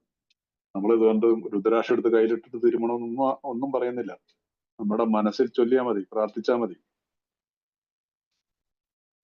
നമ്മുടെ ജീവിതത്തിൽ ഇങ്ങനെയുള്ള ഏത് തലത്തിലും നമുക്ക് അതിൽ നിന്ന് രക്ഷപ്പെടണം. പക്ഷെ നമ്മളിത് പ്രാക്ടീസ് ചെയ്യുന്നില്ല, അതാണ് പ്രശ്നം. ഒന്ന് ട്രൈ ചെയ്ത് നോക്ക്, ഒരു ദിവസമെങ്കിലും ഒന്ന് ട്രൈ ചെയ്ത് നോക്ക്. അവരവരുടെ മതത്തിലുള്ള ഒരു ദൈവത്തിന്റെ ഒരു നാമം മാത്രം വിളിച്ചുകൊണ്ടെങ്കിലും, പേര് മാത്രം വിളിച്ചുകൊണ്ടെങ്കിലും നിരന്തരമായിട്ടൊന്ന് ട്രൈ ചെയ്തുകൊണ്ടിരുന്നു. ജോലി ചെയ്യുമ്പോഴും ഡ്രൈവ് ചെയ്തു പോകുമ്പോഴും ഒക്കെ മനസ്സിൽ ചൊല്ലിയാൽ മതി. ഒറ്റയ്ക്ക് വണ്ടിയൊക്കെ ഓടിച്ചു പോകണമെങ്കിൽ ഒച്ചയിൽ തന്നെ പറഞ്ഞോളൂ. ഇങ്ങനെയുള്ള ഏതിൽ നിന്നും നമുക്ക് തലവൂരിയെടുക്കാൻ പറ്റും. സോ വി ഹാവ് ടു ഈ രീതിയിലുള്ള ഒരു സ്പിരിച്വൽ ലൈഫ് എന്ന് പറഞ്ഞാൽ ബുക്ക് പറയുന്നില്ല, it's not a theory, we have to live it. അത് നമ്മൾ എത്രമാത്രം എക്സ്പാൻഡ് ചെയ്യണം എന്നുള്ള അവരവരുടെ സ്വാതന്ത്ര്യമാണ്. പക്ഷെ ഇതിനെ ഫോളോ ചെയ്താൽ പറ്റുള്ളൂ. മനസ്സിലായില്ലേ? We have to live it. ഒരു സ്പിരിച്വൽ ലൈഫ് ജീവിക്കാന്ന് പറഞ്ഞിട്ടുണ്ടെങ്കിൽ നമ്മുടെ കയ്യിലുള്ള നമ്മൾ എന്നിലുള്ള അറിവിനെയും ഇതിനെയൊക്കെ മാറ്റി വെക്കണം. സിമ്പിൾ ഐഡിയാസ് എല്ലാ റിലീജിയനും തന്നിട്ടുണ്ട്. അതിനെ ഫോളോ ചെയ്യണതിന് അതെന്താ കുഴപ്പം? ഓക്കെ, ഞങ്ങൾ വ്യക്തിപരമായ വിലയിരുത്തൽ നടത്തി കഴിഞ്ഞു. ഒരുപാട് ഞങ്ങൾ പകർത്തി എഴുതി. ഞങ്ങളുടെ അമർഷങ്ങൾ ഞങ്ങൾ പട്ടികയ്ക്ക് സൂക്ഷ്മ പരിശോധന നടത്തി. ഞങ്ങൾ അതിന്റെ നന്മദിനങ്ങൾ അപഗ്രഹിച്ചു. ഞങ്ങൾ അതിന്റെ ഭയാനകമായ വിനാശഭാവം കണ്ടു. ഇതൊന്ന് ആലോചിച്ച്, ഭയാനകമായ വിനാശം ആണ് ഇതിനകത്തൊക്കെ സംഭവിക്കാൻ പോകുന്നത്. ഇതിനൊക്കെ തുറന്നു കഴിഞ്ഞാൽ ഞങ്ങൾ എല്ലാവരോടും സഹിഷ്ണുതയോടും ക്ഷമയോടും സന്മാനഭാവത്തോടും സമീപിക്കാൻ പഠിച്ചു തുടങ്ങി, ഞങ്ങളുടെ ശത്രുക്കളോട് പോലും. കാരണം അവർ സുഖമില്ലാത്തവരാണ്. ഞങ്ങളുടെ സ്വഭാവം കൊണ്ട് ഉപദ്രവമാരുടെ പട്ടിക തയ്യാറായി കഴിയുമെങ്കിൽ കഴിഞ്ഞ കാലം പോലും തിരുത്താൻ ഞങ്ങൾ മനസ്സുള്ളവരായി. അപ്പൊ ഇവിടെ ഈ 4th സ്റ്റെപ്പ് ഇത്രമാത്രം ഇമ്പോർട്ടന്റ് ആണ്. ഇതിൽ നിന്ന് നമുക്ക് സഹിഷ്ണുത ഉണ്ടാവുന്നു, ടോളറൻസ് ഉണ്ടാവുന്നു, പേഷ്യൻസ് ഉണ്ടാവുന്നു, സന്മനോഭാവം, നല്ല മനസ്സ്, ക്ലീൻ ഹാർട്ട്. അവർ ഇങ്ങനെയുള്ള രീതിയിൽ മറ്റുള്ളവർക്ക് സമീപിക്കാൻ നമ്മൾ പഠിക്കുന്നു. ഇവൻ നമ്മുടെ ശത്രുക്കളോട് പോലും. നമുക്കിനി ശത്രുക്കൾ ഉണ്ടാവില്ല. നമ്മൾ 9ാമത്തെ പടിയിലെത്തുമ്പോൾ നമ്മൾ പറയുന്നത് we stop fighting with anyone and anything or even with alcohol. We stop fighting. ഇനിയൊരു യുദ്ധമില്ല. അപ്പൊ അതുകൊണ്ട് നമ്മുടെ ഈ അതിനുശേഷം ഞങ്ങളുടെ സ്വഭാവം കൊണ്ട് ഉദരമായുള്ള പട്ടിക തയ്യാറാക്കി കഴിയുമെങ്കിൽ കഴിഞ്ഞ കാലം പോലും തിരുത്താൻ ഞങ്ങൾ സന്മനസ്സുള്ളവരായി. അതുകൊണ്ട് നിങ്ങൾ ഇവിടെ വെച്ചിട്ട് 9ാമത്തെ പടിയിലേക്ക് പോകരുത്. നമ്മളിലൊരു willingness, yes I am willing. ഞാൻ ദ്രോഹിച്ചിട്ടുള്ളവരെയൊക്കെ ഉള്ള പരിഹാരം ഞാൻ സന്നദ്ധനായി ഇവിടെ ഒന്നും മനസ്സിൽ കുറിച്ചിട്ട് മാത്രം മതി. ഞങ്ങൾക്ക് സ്വയം കഴിയാതിരുന്നത് വിശ്വാസം കൊണ്ട് കഴിഞ്ഞു എന്ന് ഈ പുസ്തകത്തിൽ ആവർത്തിച്ച് നിങ്ങൾ വായിച്ചു കഴിഞ്ഞു. ശരി, നമ്മൾക്ക് ആർക്ക് ഇതൊന്നും സാധാരണഗതിയിലുള്ള ഒരു മദ്യപാനിയുടെ ജീവിതത്തിലൊക്കെ ചിന്തിക്കാൻ പോലും പറ്റാത്ത കാര്യങ്ങളാണ് ഈ ബുക്ക് ഈ രീതിയിൽ പ്രാക്ടീസ് ചെയ്ത് വരുമ്പോൾ. കാരണം അതിനകത്ത് വരുന്ന എന്താണ്? ഞങ്ങൾക്ക് സ്വയം കഴിയാതിരുന്നത് ദൈവം, God is working for us. 9ാം പടി promises, we suddenly realise that God is doing for us what we could not do for ourselves. ഞങ്ങൾ പെട്ടെന്ന് നമുക്ക് ബോധ്യപ്പെടുന്നു ഞങ്ങൾക്ക് കഴിയാതിരുന്നത് ദൈവം ഞങ്ങൾക്കായി നടത്തിയിരുന്നു ബോധ്യം വരുന്നു. അങ്ങനെ എന്താണ് മലയാളത്തിൽ കൃത്യമായിട്ട് ഓർത്തില്ല. Anyway, we suddenly realise. അപ്പൊ അതുകൊണ്ട് അത് എന്തുകൊണ്ടാണ്? വിശ്വാസം കൊണ്ടാണ്. ഫെയ്ത്ത്. സ്വന്തം ഇച്ഛാശക്തി ദൈവത്തിനും നിങ്ങൾക്കുമിടയിൽ തടസ്സം നിന്നാലും, അപ്പൊ നമുക്കിടയിൽ തടസ്സം നിൽക്കുന്ന ഒന്നാണ് സ്വന്തം നിന്നാലും ദൈവത്തിന് അത് മാറ്റാൻ പറ്റുമെന്ന് നിങ്ങൾക്ക് ബോധ്യപ്പെട്ട് കാണും. യെസ്, എന്റെ ഇച്ഛാശക്തി സെൽഫിലാണ് എനിക്ക് ദൈവത്തിനിടയിൽ തടസ്സം എന്നുള്ളത്. അങ്ങനെ നിന്നാലും ദൈവത്തിന് അത് മാറ്റാൻ പറ്റുമെന്ന് നിങ്ങൾക്ക് ബോധ്യപ്പെട്ടിരുന്നു. കാരണം എന്താണ്? നമ്മളിവിടെ പ്രാർത്ഥിക്കുകയാണ്. ഞങ്ങൾ പ്രാർത്ഥിക്കുകയാണ്, ദൈവമേ എനിക്കിതിൽ നിന്ന് മോചനം തരണമേ, ഭയത്തിൽ നിന്ന് മോചനം തരണമേ, എനിക്ക് സെക്ഷൽ ആയിട്ടുള്ള കാര്യങ്ങളിൽ നിന്ന് മോചനം തരണമേ, വിദ്വേഷത്തിൽ നിന്ന് എനിക്ക് മോചനം തരണമേ. 4th സ്റ്റെപ്പിൽ 3-4 പ്രാവശ്യം പ്രയർ ഞാൻ നോട്ട് ചെയ്ത് പറഞ്ഞായിരുന്നു. കാരണം ഇവിടെ നമുക്ക് ദൈവത്തിന് അത് പറ്റും എന്ന് നമുക്ക് ബോധ്യം. നിങ്ങളൊരു തീരുമാനം എടുത്തു കഴിച്ചിട്ടുണ്ടെങ്കിൽ, നിങ്ങളുടെ മൊത്തം വകയിലിനെ കുറിച്ചുള്ള ആത്മപരിശോധന നടത്തിയിട്ടുണ്ടെങ്കിൽ, നിങ്ങളൊരു നല്ല തുടക്കം നടത്തി കഴിഞ്ഞു. യെസ്, നിങ്ങളൊരു തീരുമാനം, yes I made A decision. ഈ 4th സ്റ്റെപ്പ് ചെയ്യാനുള്ള ഡിസിഷൻ എടുത്തിട്ടുണ്ട്. അതിനുശേഷം അതിന് പരിഹാരം ചെയ്യാൻ ഞാൻ തീരുമാനിച്ചിട്ടുണ്ട്. ഞാൻ ദൈവവുമായിട്ടും മറ്റൊരാളായിട്ട് ഇതിനെക്കുറിച്ച് തുറന്ന് സംസാരിക്കാനായിട്ടുള്ള തീരുമാനം എടുത്തിട്ടുണ്ട്. ഇങ്ങനെയുള്ള തീരുമാനം എടുത്തുകൊണ്ട് 4th സ്റ്റെപ്പ് നമ്മൾ എഴുതാൻ തുടങ്ങിയിട്ടുണ്ടെങ്കിൽ, നിങ്ങളുടെ മൊത്തം വകയിൽ കുറച്ച് ആത്മപരിശോധന നടത്തിയിട്ടുണ്ടെങ്കിൽ നിങ്ങൾ ഒരു നല്ല തുടക്കം നടത്തി കഴിഞ്ഞു. അതങ്ങനെയാണെങ്കിൽ നിങ്ങളെ സംബന്ധിക്കുന്ന സത്യത്തിന്റെ സിംഹഭാവം നിങ്ങൾ വിഴുങ്ങിക്കുകയും അത് ദഹിക്കുകയും ചെയ്തിരിക്കുന്നു. ആ രീതിയിൽ നമ്മൾ 4th സ്റ്റെപ്പ് എഴുതി കഴിഞ്ഞാൽ നമ്മളുടെ ജീവിതത്തിൽ ഉണ്ടാകുന്ന ഏറ്റവും വലിയ പ്രശ്നങ്ങളെ, that being so you have swallowed and digested some big chunks of truth about yourself. നമ്മുടെ മനസ്സിൽ കൊണ്ടു നടന്ന ഒരിക്കലും പരിഹാരമില്ല, അല്ലെങ്കിൽ ഒരു മാർഗവുമില്ല എന്ന് ഓർത്തിട്ട് നമ്മുടെ തലയിലും മനസ്സിലും ഹൃദയത്തിലും ഒക്കെ കൂരമ്പ് തറച്ചിരിക്കുന്നത് വളരെ ലാഘവത്തോടുകൂടി നമുക്ക് എടുത്തു പറയാൻ പറ്റും. ചെറിയൊരു ആക്ഷൻ ഇതിനാവശ്യമുണ്ട്, അത്രേ ഉള്ളൂ. സത്യസന്ധമായിട്ടുള്ള വിലയിരുത്തൽ. അത് നമുക്കൊക്കെ സാധ്യമാണ്. അതുകൊണ്ടാണ് പറയുന്നത് നല്ല വാക്കുകളല്ലേ എഴുതിയിരിക്കുന്നത്. ഇങ്ങനെയാണ് നിങ്ങളെ സംബന്ധിക്കുന്ന സത്യത്തിന്റെ സിംഹഭാഗം നിങ്ങൾ വിഴുങ്ങുക എന്ന് വെച്ചിട്ടുണ്ടെങ്കിൽ നമ്മൾ ഒളിച്ചു വെക്കാന്നല്ല അതിന്റെ അർത്ഥം. അത് ദഹിക്കുകയും ചെയ്തിരിക്കുന്നു. ഇത് തീരെയാണ്. ഈ 4ാമത്തെ പടി എഴുതിയതിനു ശേഷം 5ാമത്തെ പടി ചെയ്യുന്നതോടുകൂടി നമ്മുടെ ജീവിതത്തിൽ നിന്ന് എന്നേക്കുമായിട്ട് എന്റെ കഴിഞ്ഞ കാലത്തിലുള്ള ഈ പ്രവർത്തികള് എന്നെ ഉറക്കം കെടുത്തിയിരുന്ന, എന്നെ മദ്യപിക്കാൻ കാരണങ്ങളാക്കിക്കൊണ്ടിരുന്നു. പലതും എന്നെ മദ്യത്തിലേക്ക് കൊണ്ടുപോയിരുന്നു. വിദ്വേഷം എന്നെ മദ്യത്തിലേക്ക് കൊണ്ടുപോയില്ലേ? മറ്റുള്ളവരുടെ വിദ്വേഷം, ദേഷ്യത്തിനുള്ള പെട്ടെന്നുള്ള സഡൻ ആക്ഷൻ നമ്മളെ മദ്യത്തിലേക്ക് കൊണ്ടുപോയില്ലേ? ഭയം നമ്മളെ മദ്യത്തിലേക്ക് കൊണ്ടുപോയില്ലേ? ഇതുപോലുള്ള ലൈംഗികമായിട്ടുള്ള പ്രശ്നങ്ങൾ മദ്യത്തിലേക്ക് കൊണ്ടുപോയിട്ടില്ലേ? മറ്റുള്ളവരെ ദ്രോഹിക്കുന്നത് നമ്മൾ മദ്യത്തിലേക്ക് കൊണ്ടുപോയിട്ടില്ലേ? കാരണം ഇത് മറ്റുള്ളവരെ ദ്രോഹിച്ചു കഴിയുമ്പോൾ ചിലപ്പോൾ നമുക്ക് കുറ്റബോധം വരാം, അല്ലെങ്കിൽ വീണ്ടും വീണ്ടും അത് പോരാന്നുള്ളത് തോന്നാം. ഇതിനൊക്കെ മദ്യത്തിന്റെ ഒരു കാരണമെന്നില്ലേ? അപ്പൊ ഇതിനെല്ലാം നമ്മൾ പുറത്തെടുത്ത് കഴിയുമ്പോൾ നമുക്ക് പുതിയൊരു ജീവിതത്തിലേക്ക് നമുക്ക് വളരാനായിട്ട് നമുക്ക് സാധിക്കും. പുതിയൊരു ജീവിതത്തിന് നിങ്ങൾ തുടക്കം കുറിച്ചിരിക്കുന്നു. ഒരു നല്ല തുടക്കം. അതാണ് ഈ 4th സ്റ്റെപ്പ് എന്ന് പറയുന്നത്. ആക്ഷൻ സ്റ്റെപ്പുകളിലേക്കുള്ള ആദ്യത്തെ പടിയാണെന്നുള്ളത്. ഇനി അടുത്തത് ചാപ്റ്റർ എന്നുള്ളത് നമുക്ക് 5ാമത്തെ പടി 6ാമത്തെ പടിയൊക്കെ ഉള്ള ചാപ്റ്ററാണ്. അതുകൊണ്ട് അത് നമുക്ക് അടുത്ത ആഴ്ച കണ്ടിന്യൂ ആയിട്ട് ചെയ്യാം. ഇതുവരെ നിങ്ങൾ എന്നെ കേട്ടിരുന്നതിന് ഒത്തിരി നന്ദി. എല്ലാവർക്കും നമസ്കാരം.